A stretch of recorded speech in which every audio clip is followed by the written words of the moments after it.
Jiang शुआन ने मिट्टी को गूंथने के बाद अपने हाथों में उसकी चिपचिपी और नरम सतह को महसूस किया। जैसे ही उसने मिट्टी को आकार देने की प्रकृति की आवाजों में खो गया, जैसे कि नाले का पानी धीरे धीरे बह रहा था और पक्षियों की चहचहाहट ने वातावरण को और भी जीवंत बना दिया। उसने मिट्टी की रस्सियों को जोड़ते हुए अपनी कल्पना को वास्तविकता में बदलने का प्रयास किया। हर बार जब वह एक नई रस्सी जोड़ता तो उसके मन में एक नई उम्मीद जागती। क्या यह बर्तन वास्तव में खूबसूरत बनेगा? उसने सोचा। उसकी आंखों में चमक थी, जैसे वह किसी अनजान कला की खोज में निकला हो। मिट्टी के बर्तन का आकार धीरे धीरे उभरने लगा और जियांग ने ध्यान से उसे देखना शुरू किया। उसकी उंगलियां मिट्टी की सतह पर चलने लगी। हर छूने से उसे एक नई प्रेरणा मिल रही थी। वह जानता था कि यह केवल मिट्टी नहीं है, बल्कि यह उसकी मेहनत और समर्पण का प्रतीक है। जैसे जैसे वह बर्तन का आकार बनाता गया, उसके दिल में एक अद्भुत गर्व का अनुभव हो रहा था। उसने सोचा, यह बर्तन मेरे लिए एक नई शुरुआत है, एक नई कहानी। जियांग शुआन ने बर्तन के लिए ढक्कन बनाने की प्रक्रिया शुरू की। उसने पहले से बने बर्तन के आकार को ध्यान में रखते हुए मिट्टी को फिर से गूंदना शुरू किया। उसने सोचा, क्या यह ढक्कन बर्तन के लिए सही होगा? उसकी आंखों में उत्सुकता थी और वह अपने काम में पूरी तरह से डूबा हुआ था।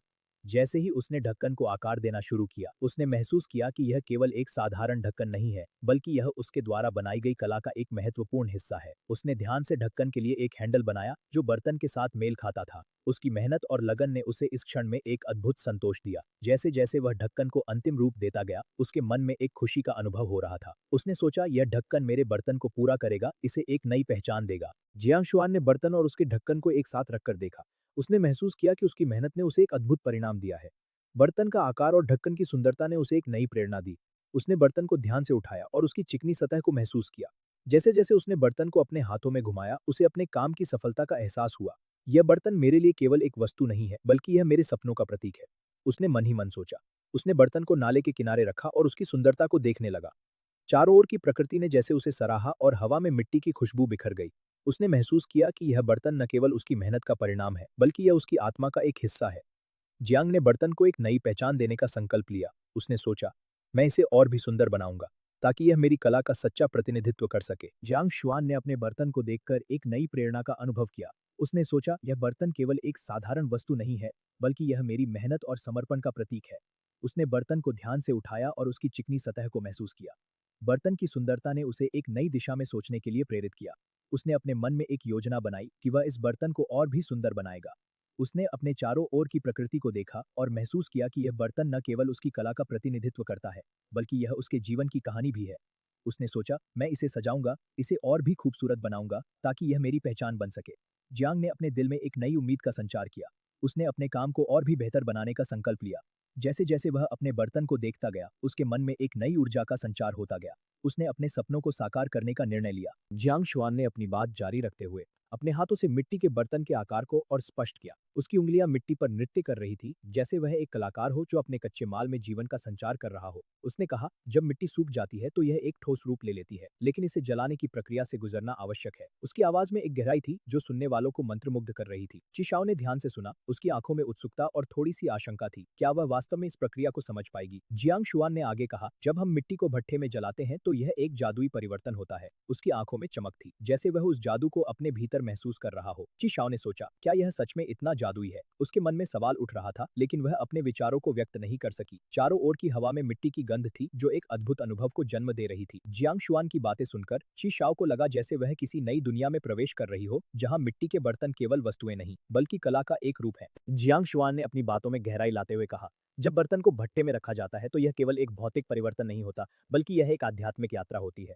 उसकी आवाज में एक गंभीरता थी जो सभी को सोचने पर मजबूर कर रही थी। चिशाओ ने उसकी आंखों में देखा, वहां एक गहरी समझ थी, जैसे वह इस प्रक्रिया के हर पहलू को जानती हो। गौतेंग ने सिर झुकाया, उसकी सोच में डूबा हुआ, जबकि शीक्यू ने अपने हाथों में मिट्टी के बर्तन को पकड़ा और उसकी ठोसता को महसूस किया। नानशिंग ने अपने मन में यह सोचते हुए कहा, क्या यह सच में इतना महत्वपूर्ण है? जियांग शुआन ने फिर से कहा, हर बर्तन एक कहानी है, एक यात्रा है। जब हम इसे बनाते हैं तो हम अपने भीतर की भावनाओं को उसमें डालते हैं। चिशाओ ने महसूस किया कि यह केवल मिट्टी का काम नहीं है, बल्कि यह एक कला है जिसमें आत्मा की गहराई छिपी होती है। चारों ओर की हवा में मिट्टी की गंध और आग की गर्मी ने वातावरण को और भी गहन बना दिया। जियांग शुआन की बातें सुनकर चिशाओ को लगा जैसे वह एक नई दृष्टि प्राप्त कर रही हो, जहां हर बर्तन में एक जीवन है। जियांग शुआन ने अपनी बातों को समाप्त करते हुए कहा, जब हम मिट्टी के बर्तन बनाते हैं तो हम केवल एक वस्तु नहीं बना रहे होते, बल्कि हम अपनी आत्मा का एक हिस्सा उसमें डाल रहे होते हैं। उसकी आवाज में एक गहराई थी जो सभी को सोचने पर मजबूर कर रही थी। चिशाओ ने उसकी आंखों में देखा, वहां एक चमक थी जो उसे प्रेरित कर रही थी। गौतेंग ने अपने हाथों में मिट्टी के बर्तन को पकड़कर उसकी ठोसता को महसूस किया, जैसे वह उसकी मेहनत और समर्पण को समझ रहा हो। शिकयू ने अपनी आंखों में चमक के साथ कहा, क्या हम भी ऐसा कर सकते हैं?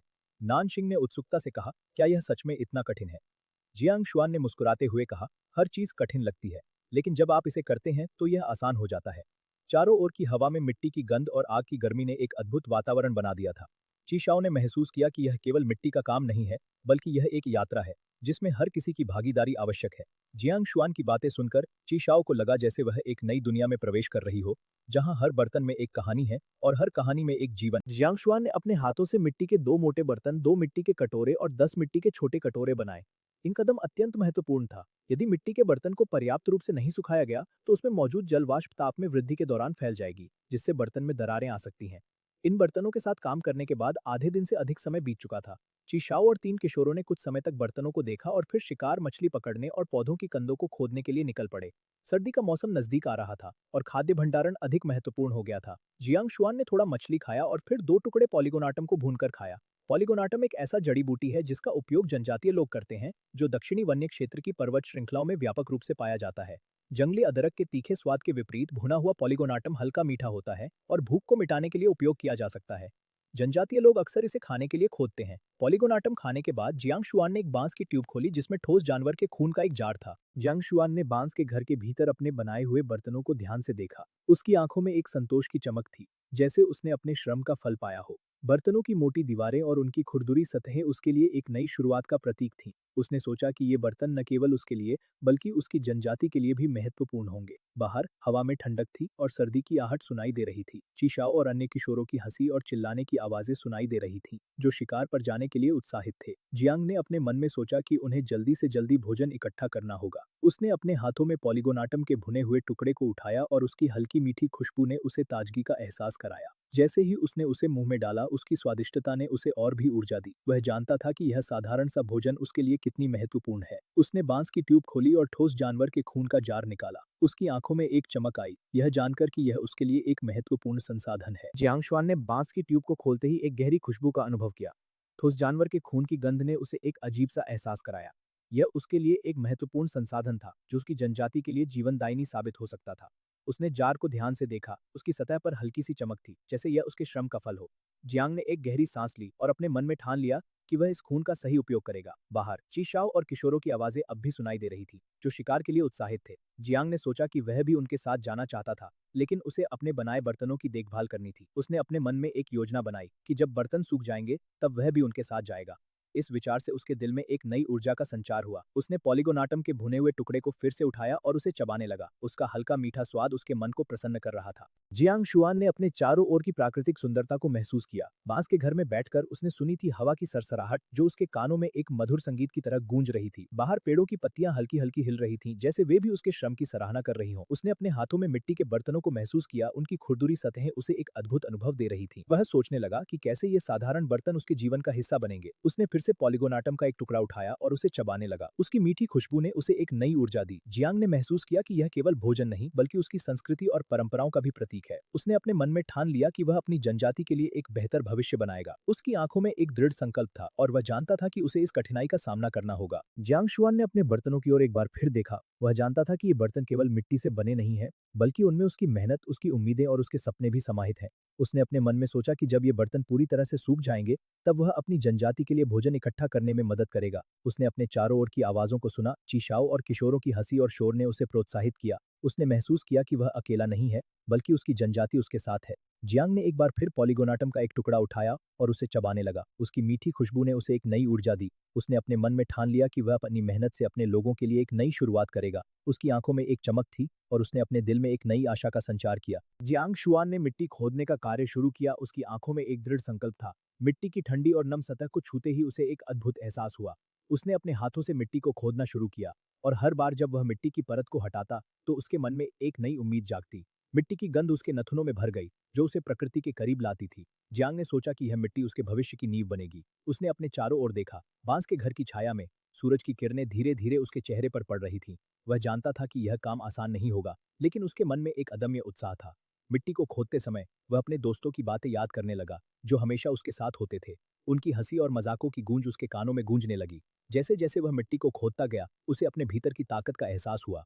उसने सोचा कि यह मिट्टी केवल एक साधारण सामग्री नहीं है, बल्कि यह उसके जीवन की कहानी का एक महत्वपूर्ण हिस्सा है। जियांग ने मिट्टी के छोटे छोटे टुकड़ों को एकत्र किया और उन्हें बैल की टोकरी में डालना शुरू किया। उसकी मेहनत और लगन ने उसे नई ऊर्जा दी। जियांग शुआन ने मिट्टी को एक ढेर में इकट्ठा किया, उसके केंद्र में बांस की नली से पानी डाला और फिर अपने पैरों से उसे लगातार रौंदने लगा। मिट्टी के रौंदने से उसकी चिपचिपाहट और मजबूती बढ़ गई। जैसे जैसे वह मिट्टी को खुशबू और लकड़ी की ताजगी ने वातावरण को भर दिया। जब वह यू आकार की दीवार का निर्माण कर रहा था तो उसके मन में एक अद्भुत संतोष था। दीवार के अंत में एक खुला स्थान छोड़ा गया और एक बेलनाकार वेंट का निर्माण किया गया, जो मुख्य भट्टी के शरीर की ऊंचाई से लगभग दोगुना था। जब भट्टी पूरी हो गई तो उसका आकार भी जैसा दिखने लगा, लेकिन जियांग शुआन को पता था कि भट्टी के चैम्बर की लंबाई के कारण सिरेमिक ब्लैंक्स को रखना और तैयार मिट्टी के बर्तन निकालना कठिन होगा। इसलिए उसे भट्टी के एक तरफ अर्धवृत्ताकार उद्घाटन काटने की आवश्यकता थी। यह उद्घाटन सिरेमिक ब्लैंक्स रखने के बाद मिट्टी से फिर से सील किया जाएगा। जब भट्टी का निर्माण पूरा हुआ तो सूर्य अस्त होने वाला था। जियांग शुआन ने अपने हाथ धोए, फिर से उस क्षितिजी अग्नि भट्टी को देखा जिसमें कोई समस्या नहीं थी, और संतोष के साथ बांस के घर की ओर लौट गया। जियांग शुआन के लौटने पर उसे पता चला कि ची शाओ, गुतेंग, शीक्यू और नानशिंग पहले ही लौट चुके थे। उनकी आंखों में एक अद्भुत चमक थी, जैसे उन्होंने कोई बड़ा काम किया हो। आज उन्होंने कुछ मछलियां पकड़ी थीं, कुछ बांस की मुर्गियां फंसाई थीं और खाने योग्य टारो, पॉलीगोनाटम और पहाड़ी याम की अच्छी मात्रा खोदी थी। जब वे सब एकत्रित हुए तो उनके बीच की बातचीत में हंसी और खुशी का माहौल था। जियांग शुआन ने उनके हाथों में पकड़ी गई मछलियों की ताजगी को महसूस किया, जो हवा में एक अद्भुत खुशबू फैला रही थी। जैसे जैसे सूर्य ढलने लगा, उन्होंने अपने शिकार के अनुभवों को साझा किया। हर कोई उत्साहित था, जैसे उन्होंने एक नई दुनिया की खोज की हो। अगले 7 दिनों तक जियांग शुआन और ची शाओ और अन्य हर दिन शिकार, मछली पकड़ने और पौधों की कंद खोदने में लगे रहे, सर्दियों के लिए भोजन इकट्ठा करने में। इस दौरान उन्होंने कभी कभी कुछ बड़े शिकार भी पकड़े। इन जानवरों का मांस खाया जा सकता था या आग के गड्ढे के ऊपर सुखाने के लिए लटकाया जा सकता था। जियांग शुआन और उसके साथी जब शिकार के लिए निकलते थे तो उनके दिलों में एक अद्भुत उत्साह होता था। जंगल की हरियाली, पक्षियों की चहचहाट और हवा की हल्की सरसराहट ने उनके मन में एक नई ऊर्जा भर दी थी। वे एक दूसरे के साथ मिलकर काम करते, जैसे एक परिवार की तरह। जियांग शुआन ने अपने हाथ में एक तेज चाकू पकड़ा और जैसे ही उसने एक जानवर का पीछा करना शुरू किया, उसके दिल की धड़कन तेज हो गई। हर कदम पर उसे अपने चारों ओर की प्रकृति की आवाजें सुनाई देती थी, जो उसे प्रोत्साहित करती थी। जब उन्होंने एक बड़ा हिरण देखा तो सबकी सांसें थम गईं। जियांग शुआन ने अपनी आंखों में दृढ़ संकल्प देखा और धीरे धीरे आगे बढ़ा। जैसे ही उसने हिरण के करीब पहुंचने की कोशिश की, उसके चारों ओर का वातावरण एकदम शांत हो गया। यह एक अद्भुत क्षण था, जिसमें समय थम गया था। अंततः जब उसने हिरण को पकड़ लिया तो उसके चेहरे पर जीत की मुस्कान थी। यह न केवल शिकार था, बल्कि एक अनुभव था जो उसे हमेशा याद रहेगा। जियांग शुआन और उसके दोस्तों ने जब बड़े शिकार को पकड़ा तो उन्होंने उसे आग के गड्ढे के ऊपर सुखाने के लिए लटका दिया। आग की लपटें ऊंची उठ रही थी और धुएं की खुशबू ने चारों ओर का वातावरण भर दिया। जैसे जैसे मांस सूखने लगा, उसकी सुगंध ने सभी के मन में भूख जगा दी। जियांग शुआन ने अपने हाथों से मांस को पलटा और उसकी आंखों में संतोष की चमक थी। यह सिर्फ भोजन नहीं था, बल्कि उनकी मेहनत और संघर्ष का फल था। उन्होंने जानवर की खाल को भी उतारा, उसे फैलाया और सुखाने के लिए रखा। यह खाल उनके लिए गर्म बीस्ट हाइड कपड़े और बीस्ट हाइड मैट बनाने के लिए उपयोगी थी। इस प्रक्रिया में वे एक दूसरे के साथ हंसते और मजाक करते रहे, जिससे उनके बीच की दोस्ती और भी मजबूत होती गई। आग की गर्मी और मांस की खुशबू ने उन्हें एकजुट किया, जैसे वे एक परिवार की तरह थे। यह एक ऐसा क्षण था जिसे वे कभी नहीं भूलेंगे।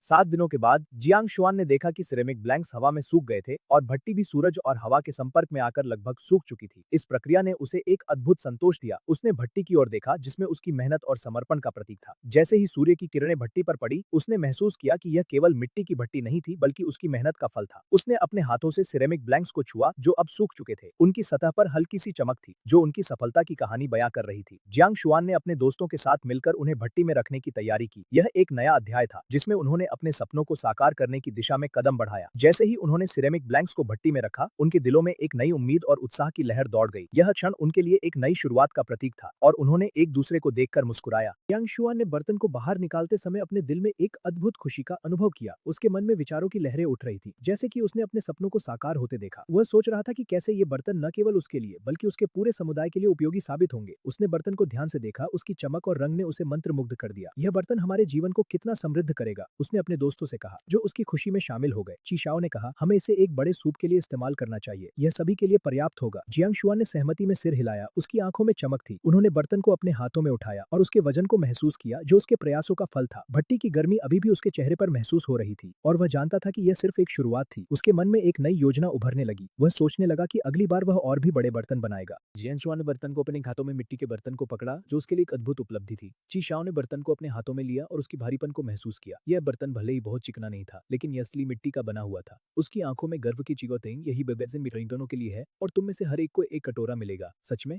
जियांग, तुम तो कमाल के हो। वाह, अब हमारे पास मिट्टी के बर्तन हैं। तीनों युवा उत्साह से कटोरियों को थामे हुए थे, जैसे वे जियांग को चूम लेना चाहते थे। इस अनुभव से जियांग ने यह अनुमान लगाया कि मोटे बर्तन को सफलतापूर्वक जलाना आसान होगा, जबकि पतले बर्तन जैसे कटोरे अधिक दरारों के लिए प्रवण होते हैं। पहले बैच की सफलता ने जियांग को आत्मविश्वास से भर दिया। उसने बांस के घर से अन्य आधे सिरेमिक ब्लैंक्स को बाहर निकाला, उन्हें मिट्टी के भट्टी में रखा, सील किया और फिर से जलाया। इस बार प्रक्रिया सुगम थी। एक दिन बाद उसे एक और मिट्टी का बर्तन, एक बेसिन और 4 कटोरे मिले, जिनमें से केवल एक कटोरा दरार वाला था। अब जियांग को हर दिन ग्रिल किए हुए भोजन का सामना नहीं करना पड़ा। उसने नए बर्तन का उपयोग करके मछली का सूप पकाया और जब उसने गर्मा गर्म सूप का सेवन किया तो उसकी आंखों में आंसू आ गए। उसने कभी नहीं सोचा था कि एक कटोरी गर्म सूप इतनी खुशी दे सकती है। यांग शुआन ने अपने नए बर्तनों के साथ एक नई सुबह का स्वागत किया। सूरज की पहली किरणें बांस के घर के चारों ओर बिखर गईं और ठंडी हवा में मिट्टी की महक घुल गई। उसने अपने नए मिट्टी के बर्तन को उठाया और उसमें मछली का सूप बनाने की तैयारी की। जैसे ही उसने बर्तन में पानी डाला, उसकी खुशबू चारों ओर फैल गई। यह खुशबू इतनी लुभावनी थी कि उसके मन में एक अद्भुत आनंद का अनुभव हुआ। उसने सूप को धीमी आंच पर पकने दिया और जब वह उबलने लगा तो उसने उसे चखने के लिए एक चम्मच लिया। जैसे ही उसने सूप का पहला घूंट लिया, उसकी आंखों में आंसू आ गए। यह सूप केवल एक भोजन नहीं था, यह उसकी मेहनत और संघर्ष का फल था। उसने सोचा कि कैसे एक साधारण सा सूप उसे इतनी खुशी दे सकता है। यह पल उसके लिए एक नई शुरुआत थी, एक नई उम्मीद। उसने अपने दिल में यह संकल्प किया कि वह और भी बेहतर बर्तन बनाएगा। जियांग शुआन ने अपने नए बर्तनों के साथ एक नई सुबह का स्वागत किया। सूरज की पहली किरणें बांस के घर के चारों ओर बिखर गईं और ठंडी हवा में मिट्टी की महक घुल गई। उसने अपने नए मिट्टी के बर्तन को उठाया और उसमें मछली का सूप बनाने की तैयारी की। जैसे ही उसने बर्तन में पानी डाला, उसकी आंखों में एक चमक आ गई। उसे याद आया कि पहले उसे हर दिन ग्रिल किया हुआ खाना खाना पड़ता था, लेकिन अब उसके पास एक नया बर्तन था जो उसे अपने पसंदीदा सूप को बनाने की अनुमति दे रहा था। जैसे ही उसने मछली को बर्तन में डाला, उसकी खुशबू चारों ओर फैल गई। यह खुशबू इतनी लुभावनी थी कि उसके मन में एक अद्भुत आनंद का अनुभव हुआ। उसने सूप को धीमी आंच पर पकने दिया और जब वह उबलने लगा तो उसने उसे चखने के लिए एक चम्मच लिया। जैसे ही उसने सूप का पहला घूंट लिया, उसकी आंखों में आंसू आ गए। यह सूप केवल एक भोजन नहीं था, यह उसकी मेहनत और संघर्ष का फल था। उसने सोचा कि कैसे एक साधारण सा सूप उसे इतनी खुशी दे सकता है। यह पल उसके लिए एक नई शुरुआत थी, एक नई उम्मीद। उसने अपने दिल में यह संकल्प किया कि वह और भी बेहतर बर्तन बनाएगा। जियांग शुआन ने अपने नए बर्तनों के साथ एक नई सुबह का स्वागत किया। सूरज की पहली किरणें बांस के घर के चारों ओर बिखर गईं और ठंडी हवा में मिट्टी की महक घुल गई। उसने अपने नए मिट्टी के बर्तन को उठाया और उसमें मछली का सूप बनाने की तैयारी की। जैसे ही उसने बर्तन में पानी डाला, उसकी आंखों में एक चमक आ गई। उसे याद आया कि पहले उसे हर दिन ग्रिल किया हुआ खाना खाना पड़ता था, लेकिन अब उसके पास एक नया बर्तन था जो उसे अपने पसंदीदा सूप को बनाने की अनुमति दे रहा था। जैसे ही उसने मछली को बर्तन में डाला, उसकी खुशबू चारों ओर फैल गई। यह खुशबू इतनी लुभावनी थी कि उसके मन में एक अद्भुत आनंद का अनुभव हुआ। उसने सूप को धीमी आंच पर पकने दिया और जब वह उबलने लगा तो उसने उसे चखने के लिए एक चम्मच लिया। जैसे ही उसने सूप का पहला घूंट लिया, उसकी आंखों में आंसू आ गए। यह सूप केवल एक भोजन नहीं था, यह उसकी मेहनत और संघर्ष का फल था। उसने सोचा कि कैसे एक साधारण सा सूप उसे इतनी खुशी दे सकता है। यह पल उसके लिए एक नई शुरुआत थी, एक नई उम्मीद। उसने अपने दिल में यह संकल्प किया कि वह और भी बेहतर बर्तन बनाएगा। जियांग शुआन ने अपने नए बर्तनों के साथ एक नई सुबह का स्वागत किया। सूरज की पहली किरणें बांस के घर के चारों ओर बिखर गई और ठंडी हवा में मिट्टी की महक घुल गई। उसने अपने नए मिट्टी के बर्तन को उठाया और उसमें मछली का सूप बनाने की तैयारी की। जैसे ही उसने बर्तन में पानी डाला, उसकी आंखों में एक चमक आ गई। उसे याद आया कि पहले उसे हर दिन ग्रिल किया हुआ खाना खाना पड़ता था, लेकिन अब उसके पास एक नया बर्तन था जो उसे अपने पसंदीदा सूप को बनाने की अनुमति दे रहा था। जैसे ही उसने मछली को बर्तन में डाला, उसकी खुशबू चारों ओर फैल गई। यह खुशबू इतनी लुभावनी थी कि उसके मन में एक अद्भुत आनंद का अनुभव हुआ। उसने सूप को धीमी आंच पर पकने दिया और जब वह उबलने लगा तो उसने उसे चखने के लिए एक चम्मच लिया। जैसे ही उसने सूप का पहला घूंट लिया, उसकी आंखों में आंसू आ गए। यह सूप केवल एक भोजन नहीं था, यह उसकी मेहनत और संघर्ष का फल था। उसने सोचा कि कैसे एक साधारण सा सूप उसे इतनी खुशी दे सकता है। यह पल उसके लिए एक नई शुरुआत थी, एक नई उम्मीद। उसने अपने दिल में यह संकल्प किया कि वह और भी बेहतर बर्तन बनाएगा। जियांग शुआन ने अपने नए जीवन की शुरुआत में एक गहरा गड्ढा खोदा, जिसमें उसने बांस की एक जाली बनाई और इसे एक सूखा शौचालय बना दिया। यह एक साधारण लेकिन महत्वपूर्ण कदम था, क्योंकि स्नान और शौच करना बेहद व्यक्तिगत कार्य होते हैं। जियांग शुआन की आधुनिक दुनिया से आई आत्मा उसे गोतेंग और अन्य लोगों की तरह बेपरवाह बनने की अनुमति नहीं देती थी। पहले चीशाओ ने इस बाथरूम और शौचालय को स्वीकार किया। उसे यह स्वतंत्र स्थान पसंद आया। तीनों युवा भी इस परिवर्तन से असंतुष्ट नहीं थे। इन दिनों की बातचीत के दौरान उन्होंने जियांग शुआन की प्रशंसा करना शुरू कर दिया था। जैसे ही जियांग शुआन कुछ बनाता, वे स्वाभाविक रूप से मान लेते कि यह अच्छा होगा और इसे आजमाने के लिए तैयार रहते। उन्होंने धीरे धीरे चॉपस्टिक का उपयोग करना भी शुरू कर दिया, क्योंकि मिट्टी के कटोरियों के साथ केवल चॉपस्टिक ही गर्म व्यंजन को उनके प्रिय मिट्टी के कटोरियों में डाल सकते थे। जियांग शुआन के प्रयासों से उसने इस दुनिया में अपने जीवन को लगातार बेहतर बनाया और अपने चारों ओर के लोगों को प्रभावित किया। व्यस्त दिन हमेशा तेजी से बीत जाते हैं। पल भर में शरद ऋतु का समय समाप्त हो गया और सर्दी का आगमन हुआ। आसमान से बर्फ के फाहे गिरने लगे। शरद ऋतु के दौरान उन्होंने कई शिकार किए, जिनमें से कुछ की खाल मोटी थी। इनको सुखाने और वसा को खुरचने के बाद ये जानवरों की खाल के कपड़े बनाने के लिए तैयार हो गए। जियांग शुआन के सुझाव पर उन्होंने पानी में बहुत सारा पौधों की राख मिलाई, फिर सूखी जानवरों की खाल को इसमें 3 दिन और रातों तक भिगोया। जब उन्होंने फिर से खालों को धोकर सुखाया तो उन्हें यह देखकर बहुत खुशी हुई कि पौधों की राख के पानी में भिगोई गई खालें पहले से कहीं अधिक मुलायम थी। यह खोज उनके लिए बहुत खुशी लेकर आई और उन्होंने अपने पुराने जानवरों की खाल के कपड़ों को फिर से भिगोने का निर्णय लिया, क्योंकि अगर कपड़े बहुत कठोर होते तो वे हवा को अंदर आने देते और गर्मी नहीं रखते। जियांग शुआन के प्रयासों ने न केवल उनके जीवन को बेहतर बनाया, बल्कि उनके बीच एक नई समझ और एकता का निर्माण भी किया। जब उन्होंने एक साथ बैठकर गर्म सूप का आनंद लिया तो उनकी हंसी और बातचीत ने ठंड के मौसम को भुला दिया। बांस के घर की दीवारों के भीतर वे एक परिवार की तरह महसूस कर रहे थे। जियांग शुआन ने जब भी कोई नया विचार प्रस्तुत किया तो वे उसे उत्सुकता और विश्वास के साथ अपनाते थे। उन्होंने महसूस किया कि यह नया जीवन उन्हें एक दूसरे के करीब लाता है और वे अब केवल जीवित रहने के लिए नहीं, बल्कि एक दूसरे के साथ खुश रहने के लिए भी प्रयास कर रहे थे। बर्फ की चादर ने सब कुछ ढक लिया था, लेकिन उनके दिलों में गर्मी और एकता की भावना थी। जियांग शुआन ने अपने नए साथियों के साथ मिलकर एक ऐसा जीवन बनाया जिसमें वे सभी एक दूसरे का समर्थन करते थे। जैसे जैसे सर्दी गहराती गई, जियांग शुआन और उसके साथी एक दूसरे के साथ और भी अधिक समय बिताने लगे। बांस के घर में वे आग के चारों ओर बैठकर कहानियां सुनाते थे और उनकी आंखों में चमक थी। ठंडी हवा जब बाहर से आती तो वे एक दूसरे के करीब आकर गर्मी का अनुभव करते थे। जियांग शुआन ने अपने साथियों को सिखाया कि कैसे जानवरों की खाल को सही तरीके से तैयार किया जाए और उन्होंने एक दूसरे के साथ मिलकर काम किया। यह केवल शारीरिक श्रम नहीं था, बल्कि एक सामूहिक प्रयास था जिसमें सभी ने अपनी अपनी भूमिका निभाई। बर्फबारी के बीच जब वे बाहर जाते तो उनकी हंसी और बातचीत की आवाजें ठंड के मौसम को चुनौती देती थीं। जियांग शुआन ने अपने नए परिवार को एकजुट किया और उनके दिलों में एक नई उम्मीद और भविष्य के प्रति विश्वास जगाया। शांतिपूर्ण दिन हमेशा तेजी से कपड़े पहने हुए था। बास के फैंसे की घर के परी के को बस सड़कुना धार का कर के परी से परी थे न बस सीखा बस प्रीशत गटार से गए पंसी के स्वरा के गनरन नाटी के कुइवेट बिरपो का जैन कतेगा सो से बस पर कोदी थे ऊपर संजीता थी जैसे पर पति की खरपासा ट्राइंग मजिक सैज लविंग चौकर बिता इन स्पीडी दतोया अगुडे के दी सेंस अपर बिच बस केने तोरी की इवेटेर बली खतरी के आज बिंग आईडी का सीका का केस होता ही खरी नाडियो पे कमेंट गुते का बैक बैंड ने नवी ऑस्ट्रॉन्कर पति कुंडे ते खांडी का पति पैंट और जूते पहने हुए थे। शीशाओं ने कहा सर्दी खत्म हो गई है और हम फिर से शिकार पर जा सकते हैं। गुतेंग ने जोड़ा हम मछली भी पकड़ सकते हैं। शिक्यू ने कहा एक तालाब खोदे। नानशिंग ने कहा मैं पहाड़ पर चलना चाहता हूँ। नानशिंग के शब्दों ने जियांग शुआन के दिल में लंबे समय से दबा हुआ एक विचार को जगाया। उसने बांस के जंगल के पीछे खड़ी ऊंची पत्थर की पहाड़ी और उसके चारों ओर लिपटी विशाल प्राचीन बेल की ओर देखा। वास्तव में मैं प्राचीन बेल के साथ पत्थर की पहाड़ी के शीर्ष पर चढ़कर देखना चाहता हूँ। जैसे ही उसने यह कहा चारों ने जियांग शुआन की ओर देखा और उनके चेहरों से स्पष्ट था कि वे कुछ हद तक रुचि रखते थे। यह देखकर जियांग शुआन ने कहा कैसा रहेगा अगर हम बर्फ के पिघलने का इंतजार करें और फिर साथ में चढ़ाई करें। चारों ने लगभग बिना हिचकिचाते सहमति में सिर हिलाया। जियांग शुआन ने अपने दोस्तों के साथ पहाड़ी की ओर देखने का निर्णय लिया। उसकी आंखों में एक चमक थी, जैसे वह किसी अद्भुत चीज की खोज में निकला हो। क्या तुम लोग तैयार हो? उसने पूछा और उसकी आवाज में एक उत्साह था। सभी ने सहमति में सिर हिलाया। जैसे ही वे पहाड़ी की ओर बढ़े, चारों ओर की हवा में एक हल्की ठंडक थी, लेकिन धूप की गर्मी ने उन्हें ऊर्जा दी। बांस के जंगल के बीच से गुजरते हुए उन्होंने महसूस किया कि प्रकृति का हर कोना उन्हें बुला रहा है। जियांग शुआन ने कहा, यहाँ की हर चीज हमें अपनी ओर खींच रही है। उनके कदमों की आवाज बांस के पेड़ों की सरसराहट में मिल गई और जैसे जैसे वे आगे बढ़ते गए, उनकी उत्सुकता बढ़ती गई।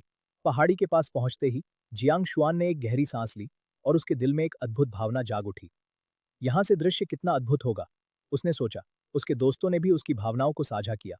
चारों ने एक दूसरे की ओर देखा और मुस्कुराए, जैसे वे किसी रहस्यमय यात्रा पर निकलने वाले हों। जैसे ही वे पहाड़ी के शीर्ष के करीब पहुंचे, जियांग शुआन ने एक पल के लिए रुककर चारों ओर देखा। उसकी आंखों में चमक थी और उसके दिल की धड़कन तेज हो गई थी। देखो वहां, उसने चिल्लाते हुए कहा, वह प्राचीन बेल है जो पहाड़ी के चारों ओर लिपटी हुई है। उसके दोस्तों ने उसकी ओर देखा और उनकी आंखों में आश्चर्य का भाव था। क्या हम सच में वहां चढ़ सकते हैं? नानशिंग ने उत्सुकता से पूछा। जियांग शुआन ने मुस्कुराते हुए कहा, हाँ, हमें एक साथ चढ़ाई करनी होगी। जैसे ही उन्होंने बेल की ओर बढ़ना शुरू किया, हवा में एक ताजगी थी और बांस के पेड़ों की सरसराहट ने उनके कदमों को और भी उत्साहित किया। जियांग शुआन ने बेल को छूते हुए कहा, यह कितनी मजबूत है। उसके दोस्तों ने भी बेल को छूकर उसकी मजबूती का अनुभव किया। जैसे जैसे वे चढ़ाई करते गए, उनके दिलों में एक नई ऊर्जा भरने लगी। यह एक अद्भुत अनुभव होगा, उन्होंने एक दूसरे से कहा। जियांग शुआन और उसके दोस्त प्राचीन बेल के चारों ओर चढ़ाई करते हुए एक नई दुनिया में प्रवेश कर रहे थे।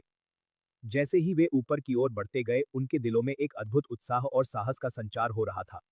यहाँ से दृश्य कितना सुंदर होगा, जियांग शुआन ने कहा। उसकी आवाज में एक अद्भुत खुशी थी। जैसे ही उन्होंने पहाड़ी के शीर्ष पर पहुंचने के करीब पहुंचे, उन्हें एक नई ऊर्जा का अनुभव हुआ। हमने इसे कर दिखाया, शीशाओं ने चिल्लाते हुए कहा और सभी ने एक दूसरे को गले लगाया। जैसे ही वे शीर्ष पर पहुंचे, उनके सामने एक अद्भुत दृश्य था। चारों ओर फैली हुई हरियाली, नीला आसमान और सूरज की किरणें उनके चेहरे पर चमक रही थी। यहाँ से सब कुछ कितना सुंदर है, नान शिंग ने कहा और सभी ने एक साथ हंसते हुए उस पल का आनंद लिया। जियांग शुआन ने अपने दोस्तों की ओर देखा और महसूस किया कि यह यात्रा केवल एक शारीरिक यात्रा नहीं थी, बल्कि उनके दिलों में एक नई भावना का जन्म भी थी। हमेशा के लिए इस पल को याद रखेंगे, उसने कहा और सभी ने सहमति में सिर हिलाया। ये तो जनजाति के लोग साहसिकता के प्रति अत्यधिक उत्साही होते हैं और पत्थर के पहाड़ और प्राचीन बेल पर चढ़ाई करना उनके लिए बहुत आकर्षक है। यह पहाड़ इतना ऊंचा है कि इसकी चोटी पर बर्फ धीरे धीरे पिघलती है, जिससे उन्हें अनुमान होता है कि चढ़ाई करने में 2 से 3 दिन लगेंगे। जियांग शुआन ने बांस के घर के आसपास घूमते हुए एक उपयुक्त बांस की ट्यूब खोजी और एक तेज पत्थर से उसके शीर्ष पर एक अंकित किया।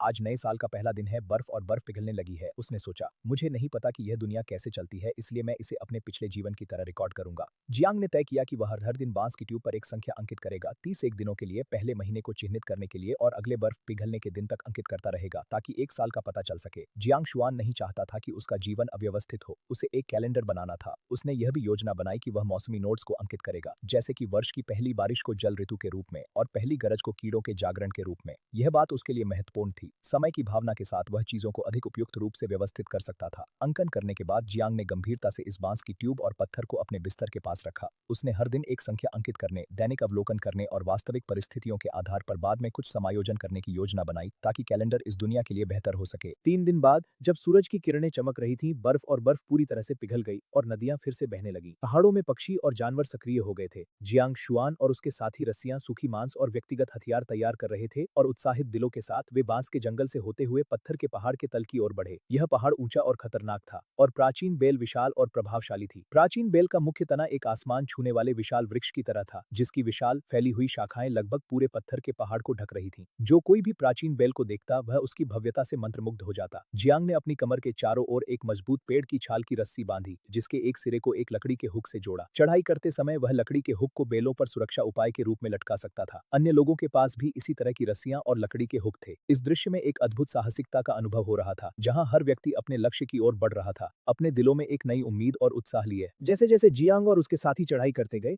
पहाड़ की चोटी के पास पहुंचते ही उन्हें एक अद्भुत दृश्य देखने को मिला। चारों ओर फैली हुई हरियाली, दूर तक फैले हुए पहाड़ और नीले आसमान के बीच एक अद्भुत सौंदर्य का अनुभव हो रहा था। जियांग ने अपनी आंखों में इस दृश्य को कैद कर लिया और उसके दिल में गर्व और खुशी की लहर दौड़ गई। उसने अपने साथियों की ओर देखा और उनके चेहरे पर भी वही भावनाएं थी। यह क्षण उनके लिए एक नई शुरुआत का प्रतीक था। उन्होंने एक दूसरे को गले लगाया और अपनी सफल चढ़ाई का जश्न मनाया। जियांग ने कहा, हमने इसे किया, यह हमारी मेहनत का फल है। इस पल ने उन्हें एकजुट किया और उन्होंने एक दूसरे के साथ अपने अनुभव साझा किए। यह एक ऐसा क्षण था जिसे वे कभी नहीं भूलेंगे। पहाड़ की चोटी पर खड़े होकर उन्होंने अपने सपनों को साकार होते देखा और यह अनुभव उनके जीवन का एक महत्वपूर्ण हिस्सा बन गया। जियांग शुआन ने जब शिखर पर पहुंचकर चारों ओर देखा तो उसकी आंखों में गर्व की चमक थी। उसने अपने साथियों की ओर देखा जो उसके पीछे खड़े थे और उनके चेहरों पर उत्साह और आशा की झलक थी। यह एक ऐसा क्षण था जब उन्होंने अपनी सीमाओं को पार किया था और अब वे एक नई ऊर्जा से भर दिया। हमने इसे कर दिखाया, उसने गर्व से कहा। उसके शब्दों ने उसके साथियों के दिलों में एक नई आग जला दी। ची शाओ ने अपनी आंखों में चमक के साथ कहा, हाँ, हमने इसे किया। गाओ तेंग ने उत्साह से कहा, अब हमें अपनी नई जनजाति की स्थापना के लिए योजना बनानी होगी। शिक्यू ने सहमति में सिर हिलाया, हमें एक जगह ढूंढनी होगी जहां हम सुरक्षित रह सके। नानशिंग ने उत्साह से कहा, मैं तैयार हूं, चलो आगे बढ़ते हैं। जियांग शुआन ने सभी को एकत्र किया और कहा, हमारी यात्रा अभी शुरू हुई है, हमें एक नई पहचान बनानी है। उसके शब्दों में एक दृढ़ता थी जो सभी को प्रेरित कर रही थी। जैसे ही उन्होंने पहाड़ से नीचे उतरना शुरू किया, जियांग शुआन ने अपने दिल में एक नई आशा महसूस की। नीचे की ओर जाते समय उन्होंने पहाड़ की ऊंचाई को पीछे छोड़ते हुए अपने नए लक्ष्य की ओर बढ़ने का संकल्प किया। हवा में एक हल्की सी ठंडक थी जो उनके चेहरे को छू रही थी और पहाड़ की चोटी से नीचे देखने पर उन्होंने महसूस किया कि वे केवल एक नई जनजाति की स्थापना नहीं कर रहे हैं, बल्कि एक नई कहानी लिख रहे हैं। जियांग शुआन ने अपने साथियों की ओर देखा और कहा, चलो हम एक नई शुरुआत करें। उसकी आवाज में एक उत्साह था जिसने सभी को जोश से भर दिया। जैसे जैसे वे नीचे उतरते गए, उनके कदमों में एक नई ऊर्जा थी और उनके दिलों में एक नई कहानी की शुरुआत का एहसास था। जियांग शुआन ने अपने चारों ओर देखा, उसकी आंखों में एक अद्भुत विश्वास था। उसने महसूस किया कि इस छोटे से जनजाति में एक संभावित भविष्य है। ची शाओ ने उत्सुकता से पूछा, चूंकि यह एक नई जनजाति है, हमें इसका नाम क्या रखना चाहिए? जियांग शुआन ने दूर की ओर देखा, फिर प्राचीन बेल की ओर जो पत्थर के पहाड़ पर फैली हुई थी। उसने कुछ क्षण सोचा और कहा, जब से हम यहाँ आए हैं सब कुछ सुचारू रूप से चल रहा है, हमें कोई भयंकर जानवर भी नहीं मिला। मुझे लगता है कि हम प्राचीन बेल की सुरक्षा में हैं। उसने प्राचीन बेल की शाखाओं को सहलाते हुए कहा, तो हमारी नई जनजाति का नाम बेल जनजाति होगा। अब से यह प्राचीन बेल हमारी जनजाति का रक्षक देवता होगी। हर जनजाति का एक रक्षक देवता होता है जिसे टोटेम देवता भी कहा जाता है। यह जनजाति जनजाति के सदस्यों के लिए एक महत्वपूर्ण आध्यात्मिक आधार है। कहा जाता है कि जनजाति का टोटेम देवता दिव्य क्षमताएं रखता है जो जनजाति के लोगों की रक्षा करता है। जियांग शुआन ने कहा, बेल जनजाति के लिए यह प्राचीन बेल सबसे उपयुक्त टोटेम देवता है। ची शाओ ने कहा, ठीक है, चलो हम खुद को बेल जनजाति कहें। शुआन, तुम जनजाति के नेता बनो। जियांग शुआन की आंखों में एक चमक थी जब उसने ची शाओ की बात सुनी। उसने सोचा कि यह कितना अद्भुत है कि उसकी नई जनजाति के लोग उसे नेता मानते हैं। ची शाओ ने 3 युवा लोगों से पूछा, क्या तुम लोग शुआन को जनजाति का नेता बनने के लिए सहमत हो?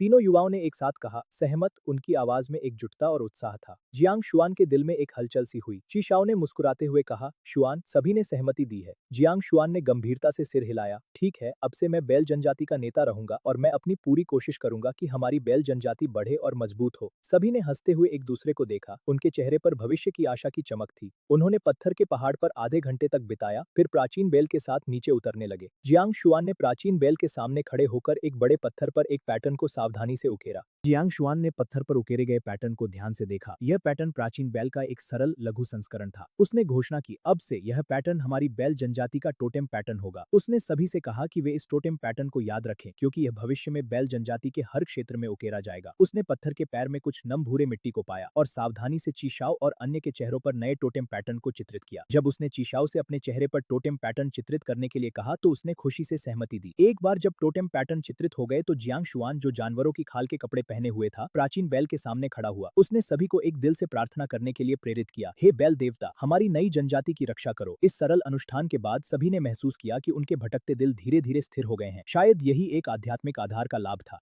जियांग शुआन की आवाज में एक गहराई थी जब उसने प्राचीन बेल के सामने खड़े होकर प्रार्थना की। उसकी आंखों में आस्था की चमक थी, जैसे वो अपने जनजाति के भविष्य के लिए प्रार्थना कर रहा हो। चारों ओर का वातावरण शांति से भरा हुआ था, केवल प्राचीन बेल की पत्तियों की सरसराहट सुनाई दे रही थी। चिशाओ और अन्य युवा उसके चारों ओर खड़े थे। उनके दिलों में एक नई ऊर्जा का संचार हो रहा था। उन्होंने महसूस किया कि वे एक नई शुरुआत की ओर बढ़ रहे हैं। जियांग शुआन ने अपनी प्रार्थना में कहा, हमारी बेल जनजाति को शक्ति और सुरक्षा प्रदान करो ताकि हम एकजुट होकर आगे बढ़ सकें। उसके शब्दों में एक गहराई थी जो सभी के दिलों को छू गई। प्राचीन बेल के नीचे खड़े होकर उन्होंने अपने भविष्य की कल्पना की, एक ऐसा भविष्य जहां उनकी जनजाति मजबूत और समृद्ध हो। जैसे ही प्रार्थना समाप्त हुई, चारों ओर की हवा में एक हल्की सी ठंडक आई, जैसे प्राचीन बेल ने उनकी प्रार्थना को सुन लिया हो। जियांग शुआन ने अपने चारों ओर देखा और उसके दिल में एक नई आशा का संचार हुआ। उसने महसूस किया कि यह प्राचीन बेल केवल एक पेड़ नहीं बल्कि उनकी जनजाति का रक्षक देवता है। चिशाओ और अन्य युवाओं ने एक दूसरे की ओर देखा। उनकी आंखों में एक नई चमक थी। उन्होंने एक दूसरे का हाथ थाम लिया, जैसे वे एक नई यात्रा पर निकलने के लिए तैयार हों। जियांग शुआन ने कहा, हमारी बेल जनजाति का नाम और टोटेम पैटर्न हमारे लिए एक नई पहचान है। हम इसे गर्व से अपनाएंगे। सभी ने सहमति में सिर हिलाया और उनके चेहरों पर मुस्कान थी। जैसे ही वे नीचे की ओर बढ़े, उन्होंने महसूस किया कि उनकी आत्माएं एक नई दिशा में बढ़ रही हैं। प्राचीन बेल के नीचे खड़े होकर उन्होंने अपने भविष्य की ओर एक नई दृष्टि से देखा। यह एक नई शुरुआत थी जहां वे एकजुट होकर अपने सपनों को साकार करने के लिए तैयार थे। जियांग शुआन ने अपने दिल में एक संकल्प लिया, हमारी बेल जनजाति को कभी भी कमजोर नहीं होने दूंगा। वेदी बनाने के बाद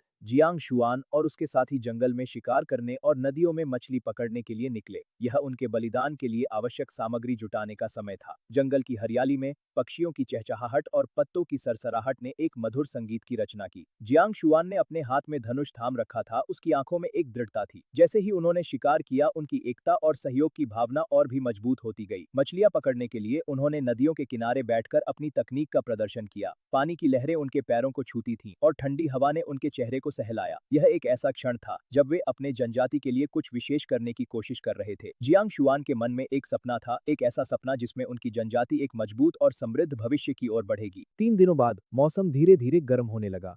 जमीन पर जंगली घास उगने लगी और पहाड़ों में पत्तियां नई कॉम्पलें निकालने लगीं। प्राचीन वाइन की शाखाओं पर भी नए कॉम्पले खिलने लगीं, जो जीवन के संकेत थे। जियांग शुआन ने इन परिवर्तनों को देखा और उसके मन में एक नई आशा का संचार हुआ। यह वाइन जनजाति के पहले वर्ष का महत्वपूर्ण दिन था, 15 जनवरी। जियांग शुआन ने अपने साथियों के साथ मिलकर इस दिन को खास बनाने का निर्णय लिया। उन्होंने एकत्रित की गई सामग्री को सजाया और बलिदान समारोह के लिए तैयार किया। चारों ओर की हवा में एक ताजगी थी जो नई शुरुआत का प्रतीक थी। जियांग शुआन के दिल में एक अद्भुत उत्साह था, जैसे वह अपने जनजाति के भविष्य की ओर एक कदम बढ़ा रहा हो। यह दिन उनके लिए केवल एक तिथि नहीं, बल्कि एक नई यात्रा की शुरुआत थी। जियांग शुआन और उसकी जनजाति ने बलिदान समारोह की तैयारी पूरी कर ली थी। चारों ओर एक पवित्रता का एहसास था जैसे कि प्रकृति ने भी इस विशेष क्षण का स्वागत किया हो। उन्होंने वेदी के चारों ओर दीप जलाए जो रात के अंधकार में एक सुनहरी चमक बिखेर रहे थे। जियांग शुआन ने अपने दिल की गहराइयों से प्रार्थना की। उसकी आवाज में एक अद्भुत श्रद्धा थी। जैसे ही उन्होंने बलिदान की प्रक्रिया शुरू की, चारों ओर की हवा में एक गहरा सन्नाटा छा गया। यह एक ऐसा क्षण था जब हर कोई अपने अपने दिल की धड़कनों को सुन सकता था। जियांग शुआन ने अपनी आंखें बंद की और अपने जनजाति के लिए एक उज्जवल भविष्य की कामना की। यह बलिदान केवल एक अनुष्ठान नहीं था, बल्कि उनके लिए एक नई शुरुआत का प्रतीक था। जैसे ही उन्होंने बलिदान किया, आसमान में तारे चमकने लगे, जैसे कि उनके सपनों को आशीर्वाद दे रहे हों। पहली बड़ी जने किशमिन का आवाज बिनसा फिर एबिस एके कोई जियांग शुआन वेदी से नीचे उतरा, पत्थर की चाकू को रख दिया और चूंकि वह आशीर्वाद का पाठ नहीं कर सका, इसलिए उसने केवल साधारण शब्द कहे। प्राचीन वाइन की ओर मुंह करके जियांग शुआन ने कुछ समय सोचा और आशीर्वाद के शब्द कहना शुरू किया। वाइन भगवान जब चढ़ावे का आनंद ले तो वाइन जनजाति को समृद्ध मवेशियों और प्रचुर अनाज से आशीर्वाद दें और जनजाति के लोगों को सुरक्षित रखें। चिशाओ और 3 युवा लोग स्तब्ध रह गए, क्योंकि जियांग शुआन द्वारा कहे गए कई शब्द ऐसे थे जिन्हें उन्होंने पहले कभी नहीं सुना था। बलिदान समारोह के बीच में होने के कारण उन्होंने स्वाभाविक रूप से विश्वास किया कि वाइन भगवान प्रकट हुए हैं, इसलिए वे और भी अधिक श्रद्धा से झुक गए। श्रृंखलित ठीक उसी समय बांस के जंगल के ऊपर एक तीव्र पक्षी की आवाज गूंजी, जिससे पक्षियों और जानवरों में हड़कंप मच गया। जियांग शुआन ने ऊपर देखा और एक विशाल भयंकर पक्षी को चमकदार काले पंखों के साथ उड़ते हुए देखा, जो स्पष्ट रूप से वेदी पर चढ़ाए गए सामान को लक्ष्य बना रहा था। ओ नहीं! जियांग शुआन ने आश्चर्य से चिल्लाया और स्वाभाविक रूप से भागने की इच्छा की, क्योंकि पक्षियों और जानवरों में हड़कंप मच गया। जियांग शुआन ने ऊपर देखा और एक विशाल भयंकर पक्षी को चमकदार काले पंखों के साथ उड़ते हुए देखा, जो स्पष्ट रूप से वेदी पर चढ़ाए गए सामान को लक्ष्य बना रहा था। ओ नहीं! जियांग शुआन ने आश्चर्य से चिल्लाया और स्वाभाविक रूप से भागने की इच्छा की, क्योंकि पक्षी इतना बड़ा था कि वह एक काले बादल की तरह लग रहा था, जो सभी को इंटिमिडेट कर रहा था। यह निश्चित रूप से एक ऐसा भयंकर पक्षी नहीं था जिसे वे सामना कर सकें। हम उसी क्षण पत्थर का पहाड़ अचानक थोड़ा हिल गया। जियांग शुआन ने अपने दोस्तों को एकजुट करने की कोशिश की, लेकिन उनके चेहरे पर भय और अनिश्चितता की छाया थी। वह जानता था कि उन्हें एकजुट होना होगा, अन्यथा यह भयंकर पक्षी उन्हें बर्बाद कर देगा।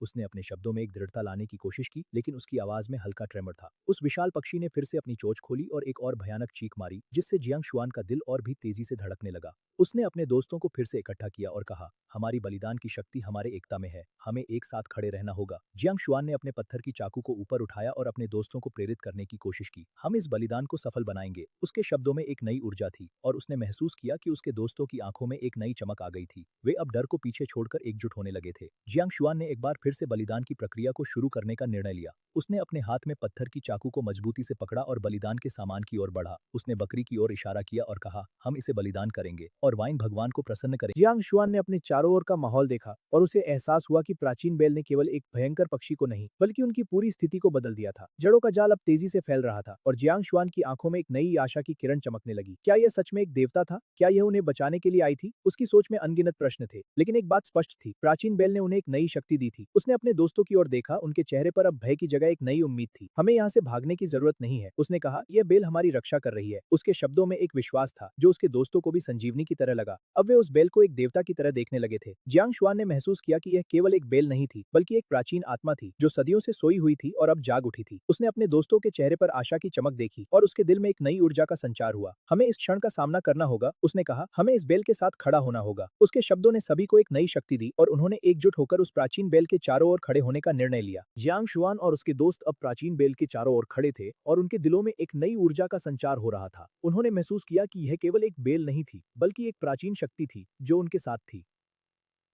जियांग शुआन ने अपनी आंखें बंद की और गहरी सांस ली, जैसे वह उस शक्ति को अपने भीतर समाहित करना चाहता हो।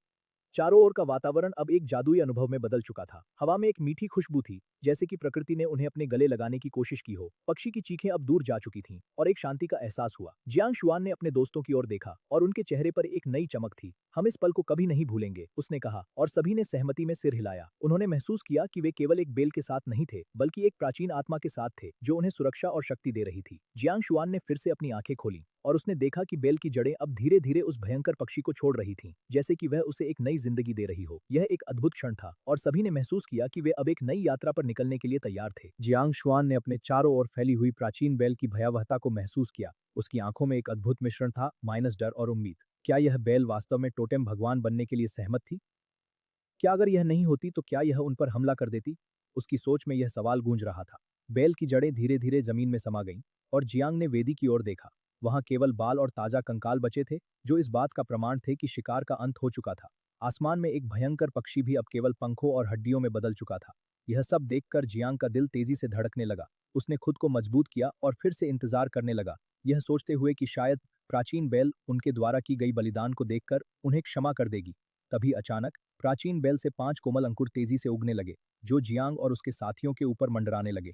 बेल बेल भगवान, उसने मन में कहा। जियांग शुआन के मन में एक अजीब सी हलचल थी। जैसे ही उसने देखा कि एक कोमल पत्ते से एक हरा तरल उसकी ओर गिर रहा है, उसका दिल तेजी से धड़कने लगा। वह तरल उसके सिर पर गिरा और उसके शरीर में समा गया। उसके अंग में एक नई ऊर्जा का संचार हुआ, जैसे कि जीवन की एक नई लहर उसके अंदर बहने लगी। उसकी ताकत, गति, दृष्टि और श्रवण सभी तेजी से बढ़ने लगे। उसके चारों ओर खड़े चिशाओ, गाओ टैंग, शी क्यू और नान शिंग ने भी वही अनुभव किया। सभी ने एक साथ उस हरे तरल की शक्ति को महसूस किया। जियांग ने खुशी से झुकते हुए कहा, बेल भगवान की कृपा के लिए धन्यवाद। यह शब्द उसके दिल की गहराइयों से निकले थे। जियांग शुआन और उसके साथी सभी ने एक साथ झुककर प्राचीन बेल का आभार व्यक्त किया। यह एक साधारण बलिदान समारोह था, लेकिन इसके परिणाम ने उन्हें चौंका दिया। किसी ने नहीं सोचा था कि इस छोटे से बलिदान से इतनी बड़ी कृपा प्राप्त होगी। प्राचीन बेल ने सच में टोटेम भगवान बनने की इच्छा प्रकट की थी। जैसे ही 5 कोमल अंकुर वापस खींचे गए, प्राचीन बेल की हरी रोशनी धीरे धीरे कम होने लगी। बेल फिर से शांत हो गई। अब यह अन्य बेलों की तरह ही लग रही थी, केवल इसके आकार में अंतर था। अगर वहां बलिदान के बाल और हड्डियां नहीं होती तो जियांग को लगता कि यह सब एक सपना था। एक लंबे समय के बाद जियांग शुआन बांस के घर की ओर लौट रहा था। उसकी आंखों में एक अजीब सी चमक थी, जैसे उसने पहली बार इस दुनिया से एक बड़ा उपहार प्राप्त किया हो। प्राचीन बेल की सुरक्षा के साथ साथ जियांग के पिछले जीवन का ज्ञान भी उसके साथ था। उसे विश्वास था कि उनका छोटा सा जनजाति अंततः फल फूल जाएगा। उसके मन में एक नई आशा थी जो उसके दिल को भर रही थी। वह सोच रहा था कि कैसे यह अनुभव उनके जीवन को बदल देगा। जैसे जैसे वह घर के करीब पहुंचा, उसके कदमों में एक नई ऊर्जा थी। जियांग शुआन ने अपने बांस के घर के दरवाजे पर पहुंचकर एक गहरी सांस ली। उसके मन में विचारों का एक सागर था। वह सोच रहा था कि कैसे प्राचीन बेल ने उनके जीवन में एक नया मोड़ लाया। उसकी आंखों में चमक थी और उसके चेहरे पर एक संतोषजनक मुस्कान थी। उसने अपने साथियों के चेहरे पर भी वही खुशी देखी। यह एक नई शुरुआत थी, एक नई यात्रा। जियांग ने अपने दिल में ठान लिया कि वह इस उपहार का सही उपयोग करेगा। वह जानता था कि यह केवल शुरुआत है और उनके सामने एक उज्जवल भविष्य है। एक सुनहरे सुबह की किरणें बांस के झोपड़े के सामने झिलमिलाती हैं, जहां जियांग शुआन अपने नए सिरे से मिले बल का परीक्षण करने के लिए खड़ा है। उसके चेहरे पर आत्मविश्वास की चमक है, जैसे वह अपनी ताकत को पहचानने के लिए तैयार हो रहा हो। उसने अपनी दोनों हाथों में एक विशाल पत्थर थाम लिया, जो उसके लिए एक चुनौती की तरह था। वह धीरे धीरे खड़ा हुआ और उस भारी पत्थर को अपने सिर के ऊपर उठाया। यह पत्थर लगभग 300 से 400 पाउंड का था। पहले का जियांग शुआन इसे हिला भी नहीं सकता था, लेकिन अब वह इसे बिना किसी कांप के अपने सिर के ऊपर उठाने में सक्षम था। बूम! एक जोरदार आवाज के साथ उसने उस बड़े पत्थर को फेंका, जिससे जमीन पर एक बड़ा गड्ढा बन गया। उसकी आंखों में खुशी की चमक थी, यह उसकी शक्ति का प्रतीक था। उसके हाथों को देखकर वह गर्व से भर गया। इसके बाद उसने बांस के जंगल में तेजी से दौड़ने का निर्णय लिया। फुस की आवाज के साथ वह एक मजबूत बांस के पेड़ पर चढ़ गया और फिर बांस से बांस पर कूदने लगा, जैसे कोई बंदर। कुछ ही क्षणों में वह वापस जमीन पर उतर आया और वहां खड़ी चिशाओ के पास गया। बहन, मेरी वर्तमान ताकत और गति के साथ मैं किस श्रेणी का योद्धा हूँ? जियांग शुआन की आंखों में एक उत्सुकता थी, जैसे वह अपनी पहचान खोजने के लिए बेताब हो। दक्षिणी वन्य क्षेत्र की जनजातियों में जब कोई सदस्य योद्धा बनता है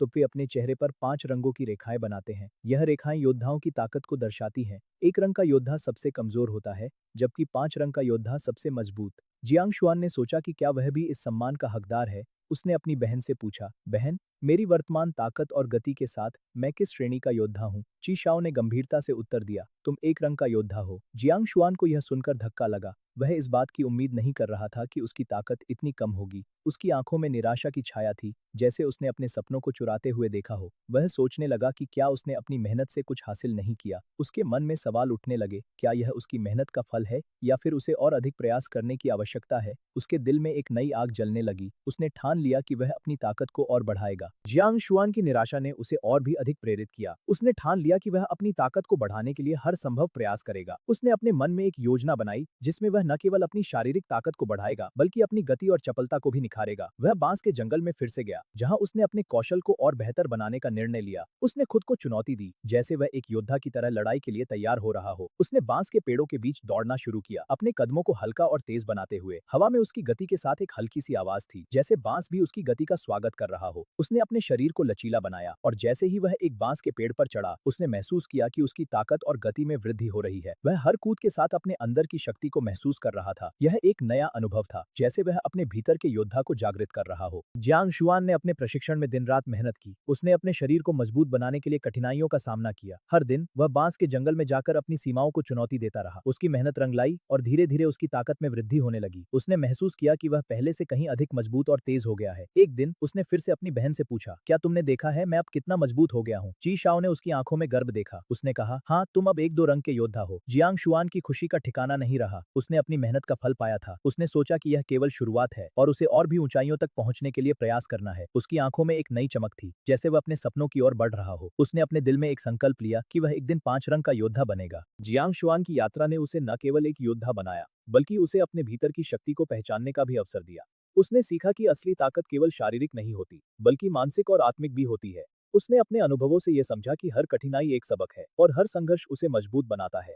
अब जब वह बांस के जंगल में दौड़ता था तो वह केवल अपनी गति और ताकत का परीक्षण नहीं करता था, बल्कि अपने मन की गहराइयों में जाकर अपने आत्मविश्वास को भी मजबूत करता था। उसने अपने चारों ओर की प्रकृति को महसूस किया। बांस की सरसराहट और हवा की ठंडी लहरें उसे प्रेरित करती थी। उसने अपने सपनों को साकार करने का संकल्प लिया और अपने लक्ष्य की ओर बढ़ता रहा। उसकी आंखों में एक नई चमक थी, जैसे वह अपने भविष्य की ओर बढ़ रहा हो, जहां उसकी मेहनत और संघर्ष का फल उसे एक महान योद्धा बनाएगा। जियांग शुआन की आंखों में आश्चर्य का एक चमक था जब उसने ची शाओ की बात सुनी। उसने सोचा, एक दो रंग का योद्धा बनने के लिए मुझे अकेले एक पूर्ण विकसित जंगली सुअर का शिकार करना होगा। यह विचार ही उसे भयभीत कर रहा था। जंगली सुअर, जो एक खतरनाक जानवर है, उसका वजन 1000 पाउंड से अधिक हो सकता है। उसकी तेज दांतें, तेज गति और मोटी फर उसे एक भयानक दुश्मन बनाते हैं। जियांग शुआन ने अपने मन में सोचा, क्या मैं इतनी शक्ति और गति प्राप्त कर सकूंगा? उसने अपने दोस्तों की ओर देखा, जिनकी आंखों में भी वही चिंता थी। ची शाओ ने आगे कहा, जंगली सुअर की खाल पर पाइन रेजिन की मोटी परत होती है, जैसे कि वह नरम कवच पहनता है। साधारण हथियार जैसे पत्थर की भाले या हड्डी की भाले उसे गंभीर चोट नहीं पहुंचा सकती, जब तक कि वे उसकी आंखों, पिछले हिस्से या अन्य महत्वपूर्ण क्षेत्रों में न लगे। इस बात ने जियांग शुआन को और भी चिंतित कर दिया। उसने अपने हाथों को एक दूसरे में कसकर पकड़ा। उसके दिल में एक अजीब सा डर था। गौ तेंग ने कहा, हमें अपनी ताकत को बढ़ाना होगा, हमें एकजुट होकर अभ्यास करना होगा। उसकी आवाज में दृढ़ता थी, जो सभी को प्रेरित कर रही थी। शी क्यू ने सहमति में सिर हिलाया, हाँ, हमें अपने कौशल को निखारने के लिए हर संभव प्रयास करना होगा। ईशाओ ने गौ तेंग और अन्य युवाओं की ओर देखा और उनके चेहरों पर दृढ़ता और साहस की झलक देखी। उसने कहा, हमें एकजुट होकर इस चुनौती का सामना करना होगा। हम सभी एक रंग के योद्धा हैं, लेकिन अगर हम मिलकर काम करें तो हम अपनी ताकत को दोगुना कर सकते हैं। उसकी आवाज में एक प्रेरक लहजा था, जिसने सभी को उत्साहित किया। जियांग शुआन ने कहा, सही कहा, हमें एक दूसरे का समर्थन करना चाहिए। उन्होंने एक दूसरे की आंखों में देखा और एक अजीब सी ऊर्जा उनके बीच बहने लगी। जैसे ही वे एकजुट हुए, जंगल की हवा में एक नई शक्ति का एहसास हुआ। चीशाओ ने आगे कहा, हमें अपने कौशल को निखारने के लिए कठिन अभ्यास करना होगा। जाओ तेंग ने कहा, मैं अपने शिकार कौशल पर ध्यान दूंगा। शी क्यू ने कहा, मैं अपनी गति पर काम करूंगा। नान शिंग ने कहा, मैं अपनी ताकत बढ़ाने के लिए कड़ी मेहनत करूंगा। चारों ने एक दूसरे के साथ संकल्प किया और उनकी आंखों में एक नई चमक थी। उन्होंने अपने हाथों को एक दूसरे के ऊपर रखा, जैसे कि वे एकजुटता का प्रतीक बना रहे हों। इस क्षण में जंगल की आवाजें जैसे धीमी हो गईं और केवल उनकी धड़कनें सुनाई दे रही थीं। जंगली सुअर का शिकार करना अकेले में कितना कठिन है, यह कल्पना से परे है। जंगली बैल, विशाल दांत वाले बाघ और बर्बर भालू, ये सभी एक से बढ़कर एक भयानक है। वर्तमान में वाइन जनजाति में इनका शिकार करने की क्षमता नहीं है। जियांग शुआन ने ची शाओ द्वारा बताए गए इन तरीकों को ध्यान में रखा। उसने समझा कि जितना मजबूत वह होगा, उतनी ही अधिक उसकी जीवित रहने की संभावनाएं होंगी। यह ख्याल आते ही जियांग शुआन ने अन्य कार्यों में व्यस्त होना शुरू कर दिया। वसंत का मौसम था, जो वसंत की जुताई और बुवाई के लिए सबसे उपयुक्त समय था। जियांग शुआन ने बांस के घर के सामने की एक बंजर भूमि को खोलने की योजना बनाई ताकि अनाज और सब्जियां बो सके। खेती और पशुपालन, शिकार और इकट्ठा करने की तुलना में भोजन प्राप्त करने के अधिक स्थिर तरीके हैं। जियांग शुआन ने बांस के घर के सामने की एक बंजर भूमि को खोलने की योजना बनाई ताकि अनाज और सब्जियां बो सके। खेती और पशुपालन, शिकार और इकट्ठा करने की तुलना में भोजन प्राप्त करने के अधिक स्थिर तरीके हैं। जियांग शुआन ने खेती से शुरुआत करने का निश्चय किया। अगर सब कुछ सही रहा तो बाद में वह पशुपालन में भी लगेगा। जियांग शुआन ने अपनी आंखों में दृढ़ संकल्प के साथ देखा जब आग ने घास को अपने आगोश में लेना शुरू किया। उसकी सोच में यह सिर्फ एक साधारण आग नहीं थी, बल्कि यह उनकी मेहनत और उम्मीदों का प्रतीक थी। जैसे जैसे आग की लपटें ऊंची उठने लगी, उसने महसूस किया कि यह उनके संघर्ष का एक नया अध्याय है। घास की जलती हुई लपटों से उठती हुई धुआं आसमान में फैलने लगा और उसके साथ ही जियांग शुआन के दिल में एक नई ऊर्जा का संचार हुआ। उसने अपने साथियों की ओर देखा जो उत्साह से आग की लपटों को देख रहे थे। उनकी आंखों में चमक थी, जैसे वे किसी महान कार्य का हिस्सा बन रहे हों। यह वसंत का मौसम था और यह समय उनके लिए एक नई शुरुआत का संकेत था। जियांग शुआन ने सोचा कि अगर वे इस मेहनत से आगे बढ़ेंगे तो उनके पास न केवल भोजन होगा, बल्कि वे अपनी जनजाति को भी मजबूत बना सकेंगे। जियांग शुआन ने अपने चारों ओर देखा और उसे अपने साथियों की मेहनत और समर्पण का एहसास हुआ। आग की लपटें अब धीरे धीरे शांत हो रही थीं, लेकिन उनके दिलों में एक नई ऊर्जा और उत्साह था। उन्होंने महसूस किया कि यह सिर्फ एक आग नहीं थी, बल्कि यह उनके सामूहिक प्रयासों का फल था। जियांग शुआन ने अपने साथियों को बुलाया और कहा, हमने जो किया है वह केवल शुरुआत है। हमें आगे बढ़ना है और अपने भविष्य को खुद बनाना है। उसकी आवाज में एक दृढ़ता थी जिसने सभी को प्रेरित किया। युवा योद्धा अब एकजुट होकर काम कर रहे थे और उनके चेहरे पर आत्मविश्वास की चमक थी। जियांग शुआन ने सोचा कि अगर वे इसी तरह मेहनत करते रहे तो उनकी जनजाति एक दिन अवश्य सफल होगी। वसंत का यह मौसम उनके लिए एक नई शुरुआत का प्रतीक था और उन्होंने ठान लिया कि वे अपनी मेहनत से अपनी जनजाति को एक नई ऊंचाई पर ले जाएंगे। जैसे जैसे दिन बीतता गया, जियांग शुआन और उसके साथी मेहनत करते रहे। सूरज की किरणें धीरे धीरे उनके ऊपर गिर रही थीं और गर्मी ने उनकी त्वचा को छू लिया था, लेकिन उनकी मेहनत में कोई कमी नहीं आई। उन्होंने हड्डी के हल से मिट्टी को खोदते हुए अपने हाथों में खुरदुरी मिट्टी का अनुभव किया। हर बार जब उन्होंने हल को मिट्टी में दबाया तो एक नई ऊर्जा उनके भीतर भर जाती। गौतेंग ने एक बार फिर पूछा, नेता, क्या हमें सच में यह सब करना चाहिए? जियांग शुआन ने उसे प्रोत्साहित करते हुए कहा, हाँ गौतेंग, यह सब हमारे भविष्य के लिए है। चिशाओ ने कहा, अगर हम मेहनत करेंगे तो हमें फल भी मिलेगा। उसकी आवाज में एक विश्वास था जो सभी को प्रेरित कर रहा था। जैसे जैसे वे काम करते गए, उनकी मेहनत का फल धीरे धीरे सामने आने लगा। मिट्टी की गंध, जलती हुई घास की खुशबू और सूरज की गर्मी ने उन्हें और भी मेहनती बना दिया। जियांग शुआन ने सोचा, अगर हम इस भूमि पर मेहनत करेंगे तो यह हमें भरपूर फसल देगी। उसके मन में एक दृढ़ संकल्प था और वह जानता था कि यह उनकी नई शुरुआत है। जैसे ही सूरज ढलने लगा, उन्होंने अपनी मेहनत को और भी तेज कर दिया। यह एक नई यात्रा थी जिसमें वे सभी एक साथ थे। दिन के अंत में जब सूरज धीरे धीरे क्षितिज में डूब रहा था, जियांग शुआन ने अपने साथियों को एकत्र किया। उसने कहा, देखो, हमने कितनी मेहनत की है। यह भूमि अब हमारी है और हम इसे अपने सपनों की खेती के लिए उपयोग करेंगे। उसकी आवाज में गर्व और उत्साह था। सभी ने एक साथ तालियां बजाईं और उनकी आंखों में चमक थी। ची शाओ ने कहा, लेकिन हमें यह सुनिश्चित करना होगा कि हम सही तरीके से खेती करें। जियांग शुआन ने सहमति में सिर हिलाया और कहा, हाँ, हमें सही तकनीकें अपनानी होंगी। उन्होंने फिर से भूमि की ओर इशारा किया जहां उन्होंने मेहनत से काम किया था। मिट्टी की खुशबू और जलती हुई घास की गंध ने वातावरण को भर दिया था। जियांग शुआन ने कहा, यह हमारी पहली खेती की भूमि है और हम इसे सफल बनाएंगे। उसकी आंखों में एक दृढ़ संकल्प था और सभी ने उसकी बातों को ध्यान से सुना। जैसे जैसे रात का अंधेरा छाने लगा, उन्होंने अपनी मेहनत को और भी तेज कर दिया। यह एक नई शुरुआत थी जिसमें उन्होंने अपने भविष्य की नींव रखी थी। जब रात का अंधेरा छाने लगा, जियांग शुआन और उसके साथी थके हुए लेकिन संतुष्ट थे। उन्होंने अपनी मेहनत को देखा और उनकी आंखों में गर्व की चमक थी। जियांग शुआन ने कहा, आज हमने जो किया है वह हमारे भविष्य के लिए महत्वपूर्ण है। उसकी आवाज में एक विश्वास था जो सभी को प्रेरित कर रहा था।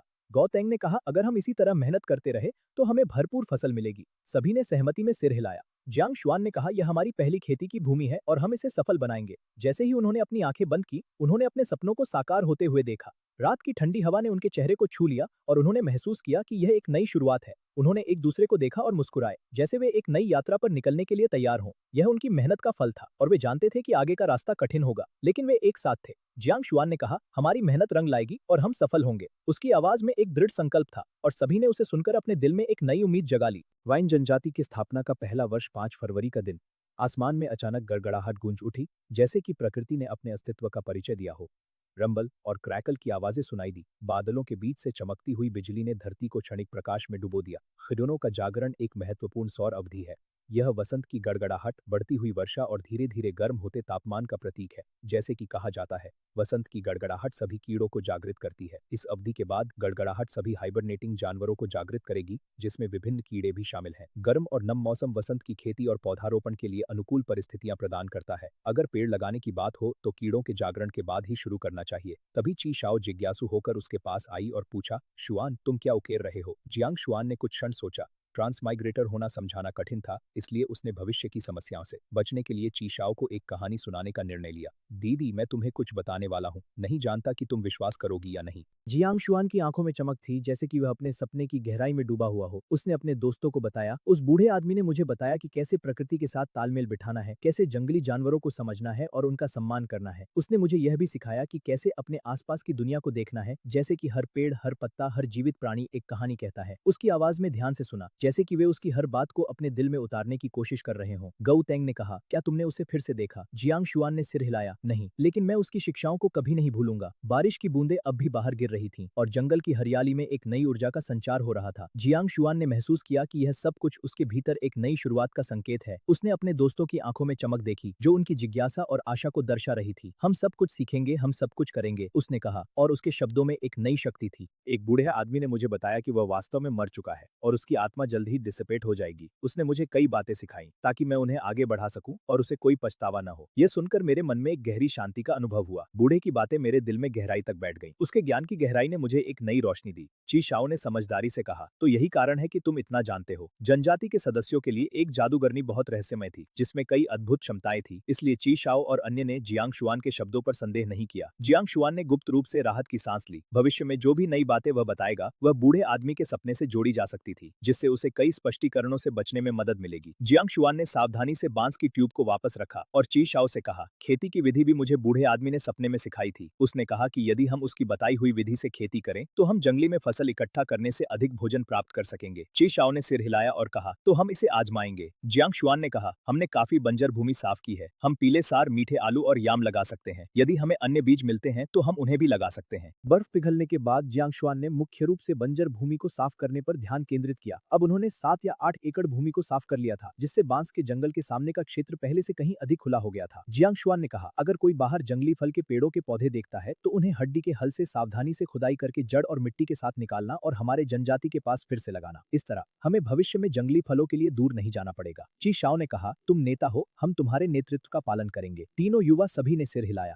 जनजाति में नेता की सर्वोच्च अधिकारिता होती है और वे जो भी कहता है उसे मानते हैं। ठीक है, जब बारिश रुकेगी हम पहाड़ पर चढ़ेंगे, जियांग शुआन ने कहा। उसके शब्दों में एक दृढ़ता थी जो सभी को प्रेरित कर रही थी। जियांग शुआन ने अपनी नई खेती के लिए उत्सुकता से इंतजार किया। बारिश रुकने के बाद उसने बांस की कई भाले बनाई। बांस कई वर्षों पुराना और बहुत मजबूत था। बांस को काटने के बाद उसने लगभग 3 सेंटीमीटर चौड़ी बांस की पट्टी का चयन किया, उसे पत्थरों से चिकना किया और उसके सिरे को तेज किया। फिर उसने इसे आग से भूनकर नमी को सुखाया। भूनने के बाद भाले के सिरे की कठोरता बहुत बढ़ गई, जिससे वह अत्यंत तेज हो गया। यह शिकार को आसानी से भेदने में सक्षम था। हालांकि इसका एक नुकसान था, यह कुल मिलाकर अपेक्षाकृत नरम था, लेकिन इसकी चमक इसके दोषों को ओवरशैडो कर देती थी। जियांग शुआन ने एक लंबे बांस के भाले और 3 छोटे बांस के भालों को तेज किया। भाले के सिर सभी को आग पर भूनकर बनाया गया था, जिसमें एक हल्की कार्बनाइज्ड सतह थी, जिससे वे अत्यंत कठोर और तेज हो गए थे। जैसे ही वे पहाड़ की ओर बढ़ते गए, जियांग शुआन ने अपने भीतर की ऊर्जा को महसूस किया। हर कदम के साथ उसकी आत्मा में एक नई शक्ति का संचार हो रहा था। पहाड़ की चोटी पर चढ़ने का यह सफर केवल शारीरिक नहीं था, बल्कि यह एक आध्यात्मिक यात्रा भी थी। जियांग शुआन ने अपने साथियों को उत्साहित करते हुए कहा, हमारी मेहनत का फल हमें अवश्य मिलेगा। उनके शब्दों में एक गहरी सच्चाई थी जो सभी के दिलों में एक नई आशा भर रही थी। जैसे जैसे वे ऊपर चढ़ते गए, चारों ओर का दृश्य और भी सुंदर होता गया। पहाड़ की ऊंचाइयों से नीचे की ओर देखने पर उन्होंने अपने गांव और बंजर भूमि को देखा, जो अब उनकी मेहनत से बदलने जा रही थी। यह दृश्य उनके दिलों को गर्व से भर रहा। जंगल की गहराई में जियांग शुआन और उसके साथी एक नई चुनौती का सामना करने के लिए तैयार थे। जैसे जैसे वे आगे बढ़ते गए, जंगल की हरियाली और जीवंतता उनके चारों ओर फैलने लगी। जियांग शुआन ने अपने साथी से कहा, हमें सतर्क रहना होगा, यहाँ हर जगह खतरा हो सकता है। उसके शब्दों में एक गंभीरता थी जो उनके साहस को और बढ़ा रही थी। अचानक उन्होंने देखा कि एक बड़ा सांप धीरे धीरे झाड़ियों में रेंग रहा है। उसकी चमकदार त्वचा सूरज की रोशनी में चमक रही थी और उसकी आंखों में एक खतरनाक चमक थी। जियांग शुआन ने राहत की सांस ली, लेकिन उसकी आंखों में एक नई चेतावनी थी। यह जंगल हमें हर पल चुनौती देगा, उसने कहा। जैसे ही वे आगे बढ़े, उन्होंने देखा कि जंगल की आवाजें और भी तेज हो गई थीं। पक्षियों की चहचहाट, जानवरों की आवाजें और पत्तियों की सरसराहट सब कुछ मिलकर एक अद्भुत संगीत का निर्माण कर रहे थे। जियांग शुआन ने महसूस किया कि इस जंगल में जीवन का एक अनोखा अनुभव है जो उन्हें हर कदम पर सिखा रहा है। उन्होंने अपने साथी को देखा और कहा, हम इस जंगल को समझेंगे और इसका सामना करेंगे। सभी ने एक साथ आगे बढ़ने का निश्चय किया। जब जियांग शुआन को बेलों से मुक्त किया गया तो उसके मन में एक अजीब सी हलचल थी। उसने गहरी सांस ली और अपने चारों ओर देखा। यह क्या था? उसने पूछा। उसकी आवाज में अभी भी हल्का सा कांप था। ची शाओ ने उसे गंभीरता से देखा। यह कैज वाइन है, इसके कांटे बहुत खतरनाक है। जीक्यू और नानशिंग ने भी अपनी सहमति दी। सभी ने एक दूसरे की आंखों में देखा, जैसे वे एक दूसरे के साहस को बढ़ा रहे हों। लेकिन ची शाओ ने आगे कहा, इसका रस बहुत उपयोगी है, इसे तीरों या भालों पर लगाना चाहिए। जियांग शुआन ने ध्यान से सुना। उसकी आंखों में जिज्ञासा थी। कैसे? उसने पूछा। ची शाओ ने अपने भालों को निकाला और रस को उनके सिरों पर लगाते हुए कहा, जब यह शिकार पर लगेगा तो वे धीरे धीरे पैरालाइज हो जाएंगे। जियांग शुआन ने भी अपने तीरों पर रस लगाने का निर्णय लिया और उसके साथी भी उसके साथ आए। सभी ने एक नई रणनीति बनाई और जियांग शुआन ने महसूस किया कि वे अब पहले से कहीं अधिक मजबूत थे। चलो आगे बढ़ते हैं, उसने कहा और सभी ने एक नई ऊर्जा के साथ आगे बढ़ना शुरू किया। जंगल की गहराइयों में जियांग शुआन और उसकी टीम ने एक नई खोज की ओर कदम बढ़ाया। ची शाओ ने अचानक एक चट्टान के पास जाकर एक सूखी बेल को खींचा जो उसके हाथ में आ गई। उसके चेहरे पर उत्सुकता और आशा की चमक थी। उसने जियांग शुआन को बुलाया, देखो ये क्या है। जियांग शुआन ने उसकी ओर देखा और उसकी आंखों में चमक आ गई। उसने तुरंत समझ लिया कि यह पत्थर का अंडा हो सकता है। यह ऐसा मजपर आमन सगमित। जियांग शुआन ने उत्सुकता से देखा, उसकी धड़कनें तेज हो गई। क्या तुमने इसे पाया? उसने पूछा। ची शाओ ने हंसते हुए कहा, हाँ ये तो सचमुच एक पत्थर का अंडा है। उसकी आवाज में खुशी और गर्व की झलक थी। जियांग शुआन ने उसे प्रोत्साहित किया, और खुदाई करो, हमें और भी चाहिए। नानशिंग जो पास में खड़ा था ने भी उत्साह से कहा, मैं भी मदद करूंगा। उसने खुदाई में भाग लिया और सभी ने मिलकर उस खजाने को बाहर निकालने का प्रयास किया। जंगल की आवाजें, पक्षियों की चहचहाहट और हवा की सरसराहट ने इस पल को और भी रोमांचक बना दिया। जैसे जैसे वे खुदाई करते गए, उन्हें और भी पत्थर के अंडे मिले, जो उनके चेहरे पर खुशी और संतोष लाए। यह उनके लिए एक नई शुरुआत थी, एक नई उम्मीद। जंगल की गहराइयों में जियांग शुआन, ची शाओ और नानशिंग ने अपने खजाने को सुरक्षित रखने के लिए एक सुरक्षित स्थान की तलाश शुरू की। जैसे जैसे वे आगे बढ़ते गए, जंगल की हरियाली ने उन्हें घेर लिया। जियांग शुआन ने कहा, हमें जल्दी करना होगा, अन्य जनजातियां हमें देख सकती हैं। ची शाओ ने कहा, हमें एक ऐसा स्थान खोजना होगा जहां कोई न पहुंच सके। नानशिंग ने उत्साह से कहा, मैं जानता हूं, वहां एक गुफा है। उसने अपने हाथों से दिशा दिखाते हुए कहा। जियांग शुआन ने उसकी बात सुनी और कहा, चलो जल्दी चलो। वे तेजी से उस गुफा की ओर बढ़े जहां उन्हें सुरक्षा की उम्मीद थी। जैसे जैसे वे गुफा के करीब पहुंचे, जंगल की आवाजें धीमी हो गईं और एक अजीब सा सन्नाटा छा गया। गुफा का मुंह अंधेरे में डूबा हुआ था, जैसे कि वह किसी रहस्य को छिपा रहा हो। जियांग शुआन ने कहा, यहाँ हमें सावधान रहना होगा। ची शाओ ने सहमति में सिर हिलाया और नानशिंग ने कहा, मैं पहले जाऊंगा। उसने साहसिकता से गुफा की ओर कदम बढ़ाया। गुफा के अंदर अंधेरा और ठंडक थी, लेकिन उनके दिलों में एक नई उम्मीद थी। यह उनकी यात्रा का एक महत्वपूर्ण मोड़ था, जहां उन्हें अपने खजाने को सुरक्षित रखना था। जियांग शुआन ने सोचा कि स्टोन एक पत्थरों के करीब उगने में पसंद करते हैं, इसलिए उन्होंने योजना बनाई कि उन्हें बड़े पत्थरों के पास लगाया जाए, ताकि उनकी प्राकृतिक वातावरण की नकल की जा सके। इसके बाद वे आगे बढ़े। अचानक दूर से एक जंगली भैंसों का झुंड दिखाई दिया, जो भूरे रंग के फर से ढका हुआ था और उनके सिर पर तेज सींग थे। उनकी कंधे एक व्यक्ति से ऊंचे थे और प्रत्येक का वजन कम से कम 3000 पाउंड था। ये जंगली भैंस वास्तव में विशाल जानवर हैं। अकेले एक का शिकार करने का विचार ही जियांग शुआन के सिर को झंझनाने लगा। जंगली भैंस आमतौर पर झुंड में यात्रा करती हैं और अगर उन्हें चोट लग जाए तो वे उग्र और आक्रामक हो जाती हैं, सक्रिय रूप से हमला करती हैं। इसलिए एक परिपक्व जंगली भैंस का शिकार करने के लिए न केवल ताकत, गति और शिकार कौशल की आवश्यकता होती है, बल्कि बुद्धिमत्ता भी आवश्यक है। अन्यथा असफल शिकार का परिणाम गाय के सींगों से मौत हो सकता है। जियांग शुआन का इस बड़े समूह को उत्तेजित करने का कोई इरादा नहीं था, कम से कम अभी के लिए। जियांग शुआन ने अपने चारों ओर देखा, भैंसों का झुंड धीरे धीरे आगे बढ़ रहा था। उनकी शक्तिशाली चाल और गहरी सांसों की आवाज सुनाई दे रही थी। चगेमी भैंसों की उपस्थिति ने वातावरण में एक अजीब सी खामोशी भर दी थी। जियांग शुआन ने अपने दिल की धड़कन को महसूस किया, जैसे कि हर धड़कन में एक नई चुनौती छिपी हो। वह सोचने लगा कि अगर वह इन भैंसों के बीच में फंस गया तो क्या होगा? क्या वह अपनी जान बचा पाएगा? इन विशाल जानवरों के साथ एक गलत कदम भी उसे गंभीर खतरे में डाल सकता था। जियांग शुआन ने अपने दोस्तों की ओर देखा, उनकी आंखों में भी चिंता और उत्सुकता का मिश्रण था। उन्होंने एक दूसरे से बिना कुछ कहे ही अपनी स्थिति को समझ लिया। यह एक ऐसा क्षण था जब उन्हें अपनी बुद्धिमत्ता और साहस का उपयोग करना था। जियांग शुआन ने धीरे धीरे अपने कदम पीछे खींचे ताकि भैंसों का ध्यान न जाए। उन्होंने अपने साथी को इशारा किया कि हमें यहाँ से जल्दी निकलना चाहिए। जियांग शुआन ने धीरे धीरे कदम पीछे खींचे, जैसे ही भैंसों का झुंड उनके करीब आया। हर कदम में सावधानी थी, जैसे कि वह एक खतरनाक खेल खेल रहे हों। उनकी आंखों में एक अदृश्य डर था जो उन्हें आगे बढ़ने से रोक रहा था। अचानक एक भैंस ने अपनी गर्दन घुमाई और जियांग शुआन की ओर देखा। उसके तेज सींगों की छाया ने जियांग शुआन को भयभीत कर दिया। उसने तुरंत अपने कदम और तेज कर दिए, अपने दोस्तों को इशारा किया कि हमें भागना चाहिए। जैसे ही वे पीछे हटने लगे, भैंसों का झुंड अचानक उग्र हो गया। जियांग शुआन ने अपने दिल की धड़कन को तेज होते हुए महसूस किया, जैसे कि समय थम गया हो। उन्होंने अपने दोस्तों को तेजी से दौड़ने का इशारा किया। भैंसों की गर्जना और उनके भारी कदमों की आवाज ने वातावरण को भर दिया। जियांग शुआन ने अपनी पूरी ताकत लगाई, अपने दोस्तों के साथ भागते हुए, जैसे कि उनके पीछे कोई बड़ा खतरा हो। जैसे ही उन्होंने अपनी टोकरी को भर लिया, चिशाओ ने आसमान की ओर देखा। सूर्य की किरणें धीरे धीरे क्षितिज के पीछे छिपने लगी थी और दिन का उजाला धीरे धीरे रात के अंधकार में बदल रहा था। हमें जल्दी चलना चाहिए, उसने कहा। उसकी आवाज में एक हल्की चिंता थी। जियांग शुआन ने सहमति में सिर हिलाया, उसकी आंखों में एक गंभीरता थी। रात में जंगल में रहना खतरनाक है, हमें सुरक्षित लौटना चाहिए। उन्होंने अपनी टोकरी को मजबूती से पकड़ा और वापस चलने लगे। जैसे जैसे वे आगे बढ़े, चारों ओर की चुप्पी गहरी होती गई। केवल पत्तियों की सरसराहट और दूर से आती हुई चिड़ियों की आवाजें ही सुनाई दे रही थी। चिशाओ ने अपने कदमों को तेज किया और जियांग शुआन ने उसके पीछे चलने की कोशिश की। गौतेंग जल्दी आओ, जियांग शुआन ने ऊपर देखते हुए पुकारा। गौतेंग, जो पेड़ की ऊंचाई पर चढ़ा हुआ था, ने अपनी आंखों में चमक के साथ नीचे देखा। मैं बस थोड़ी देर में आ रहा हूँ, उसने चिल्लाया। उसकी आवाज में उत्साह था, लेकिन चिशाओ को चिंता हो रही थी। हमें जल्दी करना चाहिए, समय कम है, उसने कहा। जैसे ही उन्होंने अपने कदम बढ़ाए, एक हल्की हवा चली और पेड़ों की पत्तियां एक साथ सरसराने लगी, जैसे कि जंगल भी उनकी चिंता को महसूस कर रहा हो। जैसे ही वे वापस लौटने लगे, चिशाओ ने अपने चारों ओर की प्रकृति की सुंदरता को महसूस किया। पेड़ों की छायाएं लंबी होती जा रही थी और सूरज की अंतिम किरणें धरती पर बिखर रही थी। जियांग शुआन ने एक पल के लिए रुककर आसमान की ओर देखा। उसकी आंखों में एक चमक थी। क्या तुमने कभी सोचा है कि हम यहाँ से कितनी दूर आए हैं? उसने पूछा। ची शाओ ने मुस्कुराते हुए कहा, हाँ लेकिन हमें अभी और भी लंबा सफर तय करना है। जैसे ही उन्होंने आगे बढ़ना शुरू किया, गौ तेंग ने पेड़ की ऊंचाई से कूदकर उनके पास आ गया। मैंने यहाँ से सबसे ऊंचा पेड़ देखा, उसने उत्साह से कहा। ची शाओ ने हंसते हुए कहा, तुम हमेशा पेड़ों पर चढ़ते रहते हो, लेकिन हमें अब वापस चलना चाहिए। जियांग शुआन ने सहमति में सिर हिलाया, हाँ यह सही है। जैसे जैसे वे आगे बढ़े, जंगल की आवाजें और भी गहरी होती गईं। एक हल्की सी ठंडी हवा ने उनके चेहरे को छू लिया और उन्होंने महसूस किया कि रात का अंधेरा अब करीब आ रहा है। चलो जल्दी करो, ची शाओ ने कहा। उसकी आवाज में एक दृढ़ता थी।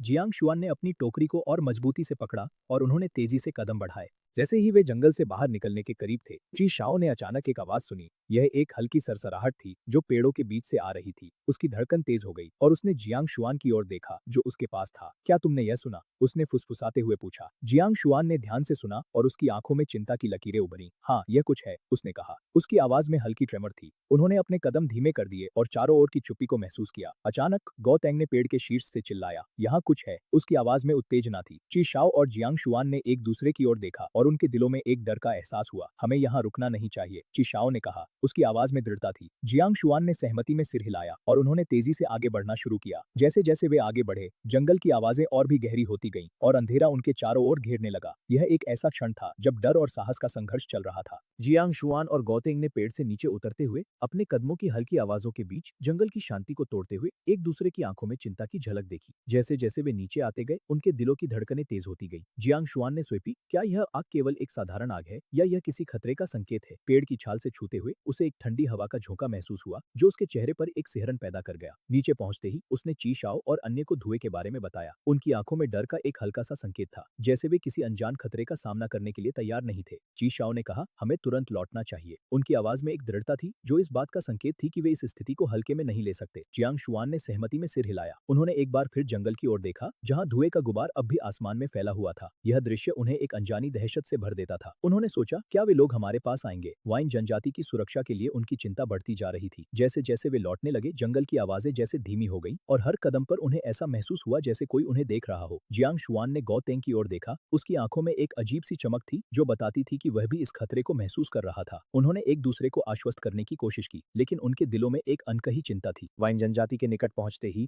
जियांग शुआन और गौतेंग ने अपनी गति को और तेज कर दिया। उनके दिलों में एक अजीब सी धड़कन थी, जैसे हर कदम पर खतरा बढ़ रहा हो। जैसे ही वे जनजाति के पास पहुंचे, उन्होंने देखा कि वहां कुछ लोग इकट्ठा हुए हैं जो उनकी वापसी का इंतजार कर रहे थे। जियांग शुआन ने कहा, अगर वे लोग यहाँ आए तो हमें एकजुट होकर उनका सामना करना होगा। उसकी आवाज में एक दृढ़ता थी जो सबको प्रेरित कर रही थी। गौतेंग ने भी अपनी राय रखी, हमें अपनी सुरक्षा के लिए हर संभव प्रयास करना चाहिए। जनजाति के लोग अब एकजुट हो गए थे, उनके चेहरे पर एक नया उत्साह था। जियांग शुआन ने कहा, हम सब मिलकर इस संकट का सामना करेंगे। जैसे ही उन्होंने एकजुटता का संकल्प लिया, जंगल की आवाजें जैसे धीमी हो गईं और एक नई ऊर्जा उनके बीच फैल गई। यह एक ऐसा पल था जब वे सभी ने अपने डर को पीछे छोड़ते हुए एकजुट होकर खड़े होने का निर्णय लिया। जंगल की गहराई में जियांग शुआन ने अपने विचारों में खोकर अपने चारों ओर के वातावरण को महसूस किया। हवा में मिट्टी और हरी पत्तियों की खुशबू थी जो उसे अपने घर की याद दिला रही थी। लेकिन इस समय उसके मन में केवल एक ही विचार था, माइनस सुरक्षा। उसने अपने साथियों की ताकत को बढ़ाने के लिए एक योजना बनाई। वह जानता था कि केवल एकजुट होकर ही वे इस खतरनाक जंगल में जीवित रह सकते हैं। उसने अपने मन में यह ठान लिया कि पहले उसे हथियार बनाने होंगे। धनुष और तीर, ये साधारण लेकिन प्रभावी हथियार जनजाति की रक्षा के लिए आवश्यक थे। जियांग ने अपने हाथों में बांस का एक टुकड़ा लिया। उसकी सतह को छूकर उसे महसूस हुआ कि यह कितना मजबूत और लचीला है। उसने अपने मन में सोचा,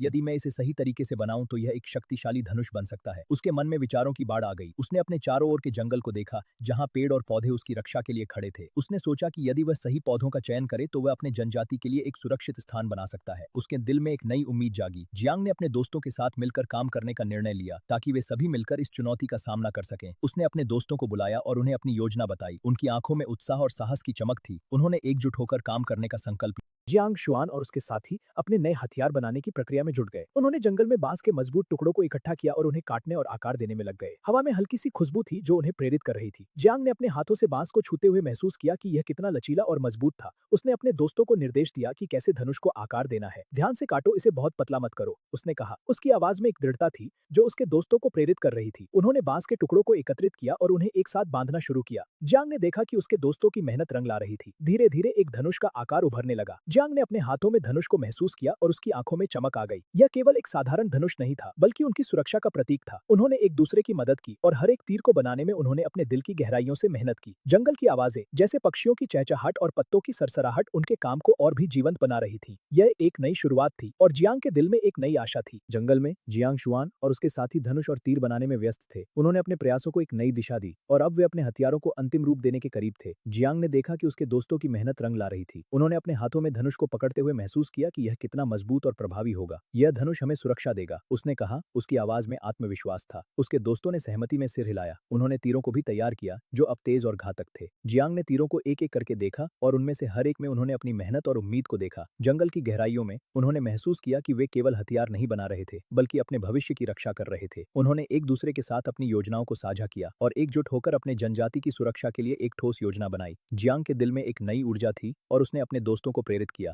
हम एक साथ हैं और हम इस चुनौती का सामना करेंगे, उसने कहा। उसकी आवाज में एक नई शक्ति थी जो उनके दिलों में साहस भर रही थी। जंगल में जियांग शुआन और उसके साथी अपनी मेहनत का फल देखने के लिए तैयार थे।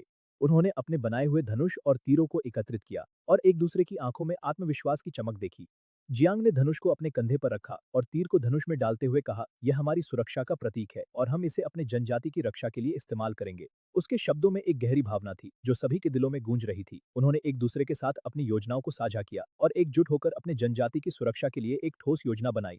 जियांग ने अपने दोस्तों को प्रेरित किया, हम एक साथ हैं और हम इस चुनौती का सामना करेंगे। उसकी आवाज में एक नई शक्ति थी जो उनके दिलों में साहस भर रही थी। उन्होंने धनुष को तानकर तीर को छोड़ने की तैयारी की। जंगल की आवाजें, जैसे पक्षियों की चहचहाहट और पत्तों की सरसराहट, उनके साहस को और बढ़ा रही थी। जियांग ने एक गहरी सांस ली और अपने दोस्तों के साथ मिलकर उन्होंने अपने नए हथियारों का परीक्षण करने का निर्णय लिया। यह एक नई शुरुआत थी और उनके दिलों में एक नई आशा थी। जियांग शुआन ने धनुष के निर्माण की प्रक्रिया में गहराई से ध्यान केंद्रित किया। उसके हाथों में पत्थर की कुल्हाड़ी थी जो धीरे धीरे लकड़ी के शरीर को आकार दे रही थी। हर बार जब कुल्हाड़ी लकड़ी पर लगती तो एक हल्की सी खड़खड़ाहट सुनाई देती जो जंगल की शांति को तोड़ती थी। चीशाओं ने पास से धनुष के मध्य भाग को मोटा बनाया ताकि वह पकड़ने में आरामदायक हो। उसने महसूस किया कि यह केवल एक साधारण धनुष नहीं था, बल्कि उनकी मेहनत और एकता का प्रतीक था। जब उसने धनुष के किनारों को पतला करना शुरू किया तो उसे लकड़ी की अनाज की दिशा का ध्यान रखना पड़ा। एक गलत कट से धनुष की संरचना को नुकसान पहुंच सकता था। चीशाओं ने उसे प्रोत्साहित करते हुए कहा, ध्यान से करो, हर कट महत्वपूर्ण है। जियांग शुआन ने उसकी बात को ध्यान में रखते हुए और अधिक सावधानी से काम किया। उसने देखा कि कैसे लकड़ी की सतह पर उसकी कुल्हाड़ी की छाप बनती जा रही थी। यह एक कला थी जिसमें धैर्य और समर्पण की आवश्यकता थी। जैसे जैसे वह धनुष को आकार दे रहा था, उसके मन में एक नई ऊर्जा का संचार हो रहा था। यह केवल एक धनुष नहीं था, बल्कि उनके संघर्ष और साहस की कहानी थी। धनुष के निर्माण की प्रक्रिया में जियांग शुआन ने अपने आसपास के वातावरण को महसूस किया। झोंपड़े के पास पेड़ों की पत्तियां हल्की हल्की सरसराहट कर रही थीं, जैसे कि वे भी इस महत्वपूर्ण कार्य का हिस्सा बनना चाहती थीं। जियांग शुआन ने ध्यान से धनुष के किनारों को समतल किया और उसके मन में एक गहरी संतस थी। दोनों ने मिलकर एक दूसरे के साथ संवाद किया बिना शब्दों के। जैसे जैसे वे धनुष को आकार दे रहे थे, उनके बीच की मित्रता और भी मजबूत होती जा रही थी। जियांग शुआन ने धनुष के मध्य में नक्काशी की, जहां डोरी बांधने के लिए जगह बनानी थी। उसने महसूस किया कि यह न केवल एक धनुष था, बल्कि उनकी मेहनत और एकता का प्रतीक था। जैसे जैसे दिन ढलने लगा, सूरज की किरणें धीरे धीरे कमजोर होने लगी और एक सुनहरी रोशनी ने पूरे वातावरण को घेर लिया। जियांग शुआन ने धनुष को एक बार फिर से देखा और उसकी आंखों में गर्व की चमक थी। उसने सोचा, यह धनुष केवल एक हथियार नहीं है, बल्कि यह हमारी मेहनत और साहस का प्रतीक है। उसने अपने हाथों से धनुष को छुआ और उसके ठोसपन को महसूस किया। यह एक अद्भुत अनुभव था जो उसे हमेशा याद रहेगा। जियांग शुआन ने अपने धनुष को कसकर पकड़ा। उसकी आंखों में एक चमक थी, जैसे वो अपने लक्ष्य को पहचान रहा हो। उसके चारों ओर उसके साथी खड़े थे। उनकी आंखों में उत्सुकता और समर्थन की भावना थी। जंगल की शांति में केवल पत्तों की सरसराहट और दूर से आती चिड़ियों की चहचहाट सुनाई। धनुष को खींचा, तीर की नोक को लक्ष्य की ओर संरेखित किया और फिर अपनी उंगलियों को तंतु से हटा दिया। तीर ने हवा में एक तेज आवाज के साथ उड़ान भरी, लेकिन दुर्भाग्यवश यह अपने लक्ष्य से चूक गया।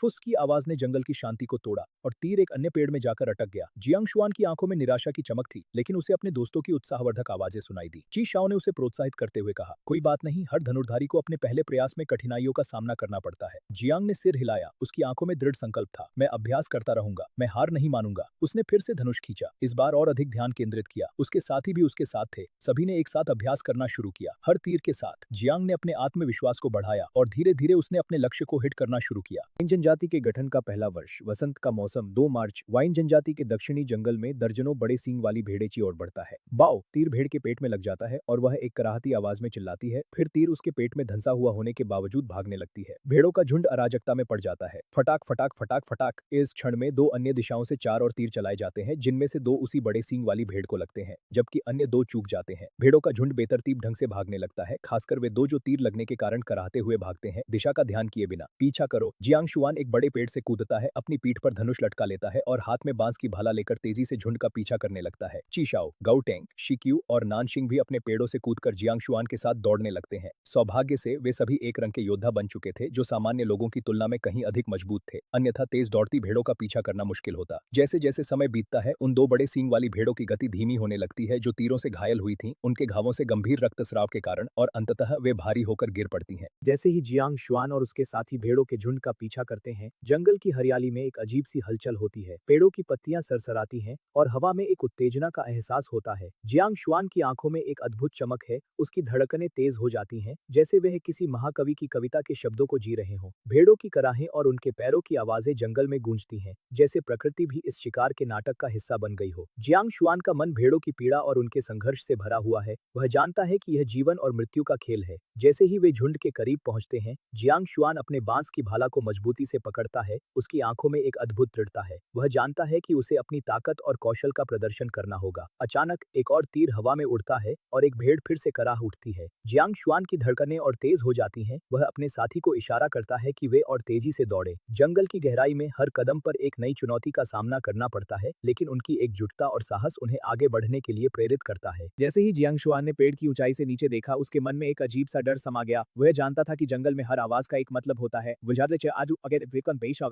जियांग शुआन ने सिर हिलाया। हाँ, यह आवाज मुझे चिंतित कर रही है, हमें जल्दी करना चाहिए। जैसे ही उन्होंने भेड़ों को बांधना शुरू किया, जियांग शुआन की आंखें जंगल की गहराइयों में गहराई से देख रही थी। अचानक एक तेज झोंका आया, जिससे पेड़ों की पत्तियां हिलने लगी। जियांग शुआन ने महसूस किया कि कुछ बड़ा उनके करीब आ रहा है। उसने अपने धनुष को कस लिया, जबकि चिशाओ और अन्य ने भी अपनी स्थिति संभाल ली। गौतेंग ने कहा, क्या हमें भागना चाहिए? लेकिन जियांग शुआन ने उसे रोका। नहीं, हमें यहाँ रहना चाहिए और देखना चाहिए कि क्या हो रहा है। उनकी सांसें तेज हो गई और जंगल का वातावरण अचानक भारी हो गया। पक्षियों की चहचहाहट थम गई, जैसे कि जंगल ने भी सांस रोका हो। जियांग शुआन ने एक बार फिर से ऊंचाई से नीचे देखा और उसे लगा जैसे कोई छाया उसके चारों ओर घूम रही हो। जंगल की खामोशी में जियांग शुआन ने अपने चारों साथियों की आंखों में डर और चिंता की लकीरें देखी। उन्होंने अपने धनुष को मजबूती से पकड़ा और अपने कानों को खड़ा किया, जैसे कि वह किसी भी हलचल को सुनने के लिए तैयार हो। अचानक एक तेज आवाज आई, जैसे कि कुछ भारी चीज पेड़ों के बीच से गुजर रही हो। जियांग शुआन ने देखा कि वह एक भेड़िया था, जो अपने शिकार की तलाश में था। उसकी आंखों में भूख की चमक थी और उसके पंजे जमीन पर गहरे निशान छोड़ रहे थे। जियांग शुआन ने अपने साथियों को इशारा किया कि वे चुप रहें। भेड़िया धीरे धीरे उनके करीब आ रहा था। उसकी हर चाल में एक खतरनाक खूबसूरती थी। जियांग शुआन ने सोचा, अगर हम इसे देख लेते हैं तो हमें भागना होगा। लेकिन भेड़िया अचानक रुक गया, जैसे कि उसे कुछ महसूस हुआ हो। उसने अपनी नाक को हवा में उठाया और चारों ओर की गंध को सूंघने लगा। जियांग शुआन ने अपनी सांसें रोक ली और उसके दिल की धड़कन तेज हो गई। जियांग शुआन ने गंभीरता से चिशाओ की ओर देखा और कहा, उन लोगों का शिकार केचधारी लोग भी इस जंगल में आ चुके हैं। धीरे धीरे धुआं और भी करीब आता गया और अब वे शिकार की आवाजें भी सुनने लगे। यह सब सुनकर जियांग शुआन की चिंता बढ़ गई। वाइन जनजाति ने एक बेहतर जीवन पाने के लिए बहुत मेहनत की थी और वह चाहता था कि सब कुछ बर्बाद हो जाए। चिशाओ ने उसे सांत्वना देते हुए कहा, वाइन भगवान हमारे साथ हैं, भले ही वे हमें खोज ले, वे आसानी से हमला नहीं करेंगे। हालांकि जियांग शुआन को पुराने वाइन के स्वभाव के बारे में संदेह था और वह यह सुनिश्चित नहीं कर सकता था कि यह उन्हें बचाएगा। अपनी सुरक्षा के लिए उसे पूरी तरह से पुराने वाइन पर निर्भर नहीं रहना चाहिए था। उसे अपनी रक्षा के तरीके खोजने की आवश्यकता थी। चलो वापस चलते हैं। जियांग शुआन और चिशाओ ने एक बड़ा सींग वाला भेड़ उठाया, जबकि गाउटेंग और शिक्यू ने दूसरा उठाया और सबसे छोटा नानशिंग पहरेदारी पर था। आधे दिन बाद पांचों बांस के घर में लौटे, जहां दोनों बड़े सींग वाले भेड़ों को तेजी से प्रोसेस किया गया। भेड़ की खाल को उतारा गया, सुखाया गया और सर्दियों के लिए या बिस्तर के कवर बनाने के लिए भेड़ की खाल को भिगोया गया। जैसे ही तीन युवाओं ने चाहा, भेड़ के सिर को मांस से साफ किया गया ताकि उसे सजावट के रूप में इस्तेमाल किया जा सके। मटन के टुकड़े काटकर उन्हें आग के ऊपर लटकाया गया और सड़ने से बचाने के लिए दिन रात धुएं में रखा गया। जियांग शुआन और चिशाओ ने भेड़ को उठाते हुए अपने कदमों को तेजी से बढ़ाया। उनके मन में एक अजीब सी बेचैनी थी, जैसे कि जंगल की हर आवाज उनके दिल की धड़कन को तेज कर रही थी। जियांग शुआन की आंखों में चिंता की एक चमक थी, जबकि चिशाओ ने उसे सांत्वना देने की कोशिश की। देखो, वाइन भगवान हमारे साथ हैं, चिशाओ ने कहा। उसकी आवाज में एक ठंडक थी। जियांग शुआन ने सिर हिलाया, लेकिन उसके मन में सवाल थे। क्या वाइन भगवान वास्तव में उनकी रक्षा कर पाएगा? क्या यह पुरानी वाइन की शक्ति उनके लिए पर्याप्त होगी? जैसे ही वे बांस के घर की ओर बढ़े, चारों ओर की हरियाली ने उन्हें घेर लिया। हवा में मिट्टी की खुशबू थी, जो उन्हें अपने घर की याद दिला रही थी। जियांग शुआन ने अपने हाथों में भेड़ की खाल को महसूस किया, जो ठंडी और खुरदुरी थी, और उसे लगा जैसे यह उनके संघर्ष का प्रतीक है। उन्होंने अपने चारों साथियों की ओर देखा, जो उनकी सुरक्षा के लिए तैयार थे। नानशिंग, जो सबसे छोटा था, अपने कंधे पर एक छोटी सी लकड़ी की छड़ी लिए खड़ा था। उसकी आंखों में एक दृढ़ता थी। जैसे जैसे वे घर के करीब पहुंचे, जियांग शुआन ने महसूस किया कि उनके दिलों में एक नई उम्मीद जाग रही थी। उन्होंने सोचा, अगर हम एकजुट रहें तो हम किसी भी खतरे का सामना कर सकते हैं। बांस के घर में पहुंचते ही जियांग शुआन और उसके साथी तेजी से काम में जुट गए।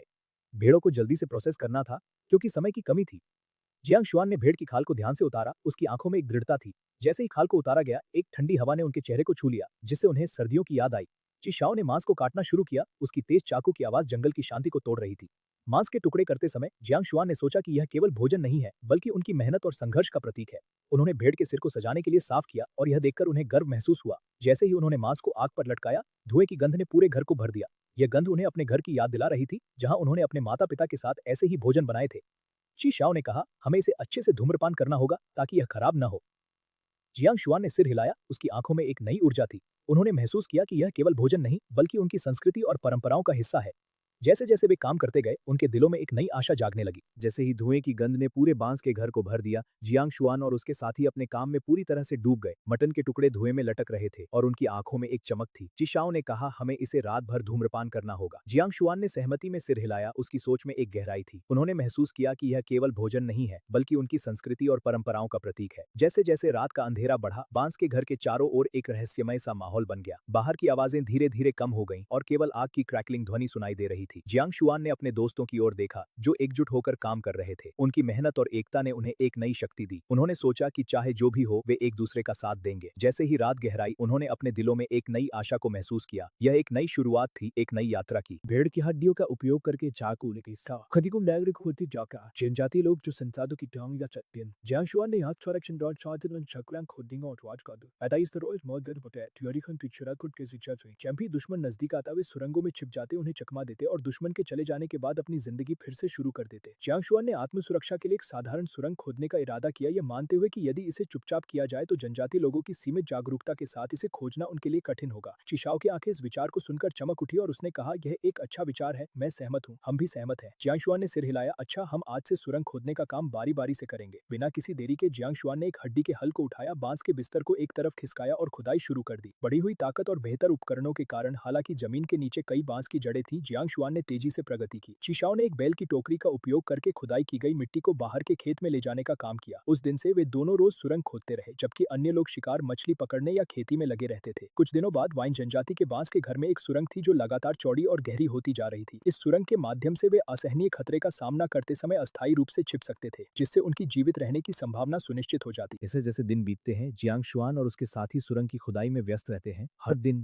वे बांस के बिस्तर के नीचे खुदाई करते हैं, मिट्टी को बाहर फेंकते हैं और अपनी मेहनत से एक गहरी सुरंग का निर्माण करते हैं। सुरंग की दीवारों से मिट्टी की गंध और ताजगी का एहसास होता है, जो उन्हें अपने लक्ष्य की ओर बढ़ने की प्रेरणा देती है। जी शाओ और अन्य साथी उनके साथ होते हैं, जो उत्साह से काम करते हैं। कभी कभी वे एक दूसरे के साथ मजाक करते हैं, जिससे काम का बोझ हल्का हो जाता है। जियांग शुआन की आंखों में दृढ़ता है, वह जानता है कि यह सुरंग उनके लिए सुरक्षा का एक महत्वपूर्ण साधन होगी। जैसे ही वे खुदाई करते हैं, वे अपने आसपास की आवाजों को सुनते हैं, माइनस पक्षियों की चहचहाट, हवा की सरसराहट और दूर कहीं से आती हुई मछली पकड़ने की आवाजें। यह सब उन्हें याद दिलाता है कि वे एक जीवन समुदाय का हिस्सा हैं। एक दिन जब वे खुदाई कर रहे होते हैं, अचानक ची शाओ की आवाज आती है, देखो, हम कितनी गहरी खुदाई कर चुके हैं। जियांग शुआन उसकी ओर मुड़ता है और मुस्कुराता है। वे सभी उस क्षण को साझा करते हैं जो उनकी मेहनत का फल है। यह सुरंग केवल एक सुरंग नहीं है, बल्कि उनके सामूहिक प्रयासों का प्रतीक है। फलदा मार्च का दिन, आसमान में घने बादल छाए हुए थे और बारिश की बूंदें लगातार गिर रही थीं। जैसे ही उन्होंने ड्रेनेज डिच का काम पूरा किया, बारिश का पानी उन नालियों के माध्यम से वापस नाले की ओर बहने लगा। जियांग ने अपने चेहरे से बारिश की बूंदें पोंछी और खुदाई के औजार को धोकर झोपड़े के अंदर चले गए। सभी अदरक की चाय लो, उन्होंने कहा। बारिश में खुदाई करने के कारण सभी 5 लोग भीग चुके थे, हालांकि वे अब एक रंग के योद्धा बन चुके थे। जियांग को चिंता थी कि कहीं बारिश से उन्हें जुकाम न हो जाए। उन्होंने पहले से ही एक मिट्टी के बर्तन में अदरक की चाय तैयार की थी। जियांग ने मोटी बांस की छाल से गर्म मिट्टी के बर्तन को पकड़ा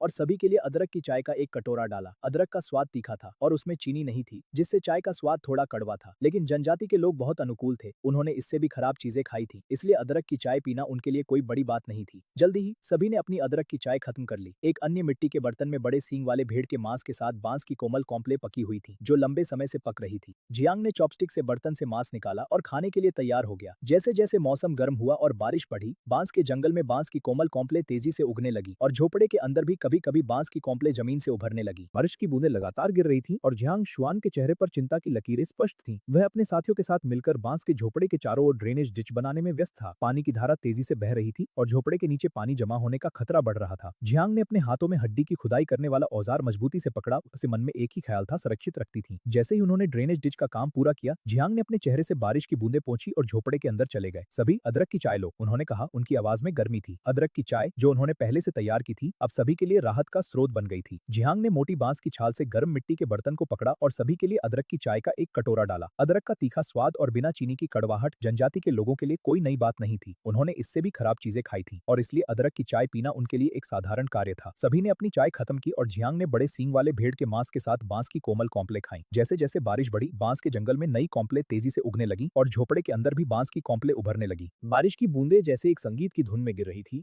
और जियांग शुआन अपने साथियों के साथ बांस के झोपड़े के चारों ओर ड्रेनेज डिच बनाने में व्यस्त था। पानी की धाराएं तेजी से बह रही थी और झोपड़े के नीचे पानी जमा होने का खतरा बढ़ रहा था।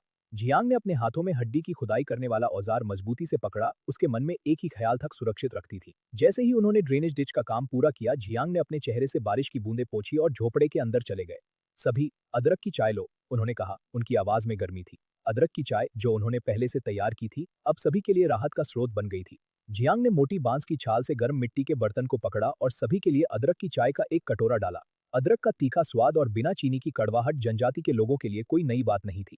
उन्होंने इससे भी खराब चीजें खाई थीं और इसलिए अदरक की चाय पीना उनके लिए एक साधारण कार्य था। सभी ने अपनी चाय खत्म की और जियांग ने बड़े सींग वाले भेड़ के मांस के साथ बांस की कोमल कॉम्प्ले खाई। जैसे जैसे बारिश बढ़ी, बांस के जंगल में नई कॉम्प्ले तेजी से उगने लगी और झोपड़े के अंदर भी बांस की कॉम्प्ले उभरने लगी। बारिश की बूंदें लगातार गिर रही थी और जियांग शुआन के चेहरे पर चिंता की लकीरें स्पष्ट थीं। वह अपने साथियों के साथ मिलकर बांस के झोपड़े के चारों ओर ड्रेनेज डिच बनाने में व्यस्त था। पानी की धारा तेजी से बह रही थी और झोपड़े के नीचे पानी जमा होने का खतरा बढ़ रहा था। जियांग ने अपने हाथों में हड्डी की खुदाई करने वाला औजार मजबूती से पकड़ा। उसके मन में एक ही ख्याल था, बांस के झोपड़े की छात पर मोटी छाल की परतें थीं, जो उन्हें कुछ हद तक सुरक्षित रखती थीं। जैसे ही उन्होंने ड्रेनेज डिच का काम पूरा किया, जियांग ने अपने चेहरे से बारिश की बूंदें पोंछी और झोपड़े के अंदर चले गए। सभी, अदरक की चाय लो, उन्होंने कहा। उनकी आवाज में गर्मी थी। अदरक की चाय, जो उन्होंने पहले से तैयार की थी, अब सभी के लिए राहत का स्रोत बन गई थी। जियांग ने मोटी बांस की छाल से गर्म मिट्टी के बर्तन को पकड़ा और सभी के लिए अदरक की चाय का एक कटोरा डाला। अदरक का तीखा स्वाद और बिना चीनी की कड़वाहट जनजाति के लोगों के लिए कोई नई बात नहीं थी। उन्होंने इससे भी खराब चीजें खाई थीं और इसलिए अदरक की चाय पीना उनके लिए एक साधारण कार्य था। सभी ने अपनी चाय खत्म की और जियांग ने बड़े सींग वाले भेड़ के मांस के साथ बांस की कोमल कॉम्प्ले खाई। जैसे जैसे बारिश बढ़ी, बांस के जंगल में नई कॉम्प्ले तेजी से उगने लगी और झोपड़े के अंदर भी बांस की कॉम्प्ले उभरने लगी। बारिश की बूंदें जैसे एक संगीत की धुन में गिर रही थीं और जियांग शुआन अपने साथियों के साथ बांस के झोपड़े के चारों ओर ड्रेनेज डिच बनाने में व्यस्त था। पानी की धाराएं तेजी से बह रही थी और झोपड़े के नीचे पानी जमा होने का खतरा बढ़ रहा था। जियांग ने अपने हाथों में हड्डी की खुदाई करने वाला औजार मजबूती से पकड़ा। उसके मन में एक ही ख्याल था, सुरक्षित रखती थी। जैसे ही उन्होंने ड्रेनेज डिच का काम पूरा किया, जियांग ने अपने चेहरे से बारिश की बूंदें पोंछी और झोपड़े के अंदर चले गए। सभी, अदरक की चाय लो, उन्होंने कहा। उनकी आवाज में गर्मी थी। अदरक की चाय, जो उन्होंने पहले से तैयार की थी, अब सभी के लिए राहत का स्रोत बन गई थी। जियांग ने मोटी बांस की छाल से गर्म मिट्टी के बर्तन को पकड़ा और सभी के लिए अदरक की चाय का एक कटोरा डाला। अदरक का तीखा स्वाद और बिना चीनी की कड़वाहट जनजाति के लोगों के लिए कोई नई बात नहीं थी। उन्होंने इससे भी खराब चीजें खाई थीं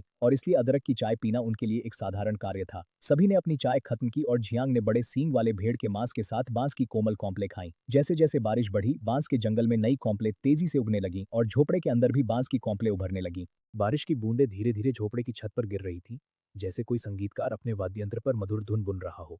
जी शाओ की आंखों में एक चमक थी, जैसे उसने किसी अनमोल खजाने को खोज लिया हो। उसने अपने दोस्तों को बताया कि बारिश के दिन शिकार करने का एक अलग मजा होता है। जैसे ही उसने भाला उठाया, उसके हाथ में एक नई ऊर्जा का संचार हुआ। उसने झोपड़े से बाहर कदम रखा और उसने अपने भाले को मजबूती से पकड़ा। सभी ने एक साथ दौड़कर उस दिशा में बढ़ना शुरू किया जहां से आवाज आई थी।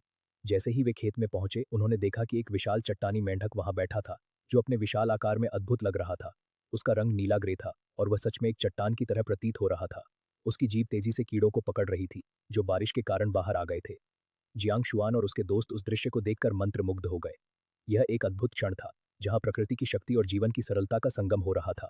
सभी ने एक दूसरे की ओर देखा, जैसे वे इस अद्भुत क्षण को साझा कर रहे हों। जैसे ही जियांग शुआन और उसके दोस्त उस विशाल मेंढक के पास पहुंचे, उनके दिलों में एक अजीब सी धड़कन थी। यह एक अद्भुत दृश्य था, जो उन्हें अपने शिकार के करीब लाने वाला था। चट्टानी मेंढक की जीभ तेजी से काम कर रही थी और उसकी आंखें चमक रही थी, जैसे वह उन्हें चुनौती दे रहा हो। जियांग शुआन ने धीरे धीरे अपने भाले को उठाया। उसकी पकड़ मजबूत थी और उसने अपने दोस्तों की ओर देखा। सभी ने एक दूसरे को प्रोत्साहित किया, जैसे वे एक टीम की तरह काम कर रहे हों। बारिश की बूंदें अब भी गिर रही थी, लेकिन उनके मन में एक नई ऊर्जा थी। चिशाओ ने कहा, हम इसे पकड़ सकते हैं, बस एक सही मौका चाहिए। जियांग शुआन ने गहरी सांस ली और अपने लक्ष्य पर ध्यान केंद्रित किया। वह जानता था कि यह एक महत्वपूर्ण क्षण था। जैसे ही मेंढक ने अपनी जीभ को एक और कीड़े की ओर बढ़ाया, जियांग शुआन ने अपने भाले को फेंकने का निर्णय लिया। भाला हवा में उड़ता हुआ गया और सभी की आंखें उस पर टिकी थीं। यह एक धीमी गति में हुआ, जैसे समय थम गया हो। भाले ने अपने लक्ष्य को सही तरीके से पकड़ा और एक जोरदार आवाज के साथ मेंढक ने उछलकर एक और कूद पड़ा। सभी ने एक साथ खुशी से चिल्लाया, जैसे उन्होंने कोई बड़ा विजय प्राप्त की हो। यह क्षण उनके लिए एक नई आशा लेकर आया और उन्होंने महसूस किया कि वे एक साथ मिलकर किसी भी चुनौती का सामना कर सकते हैं।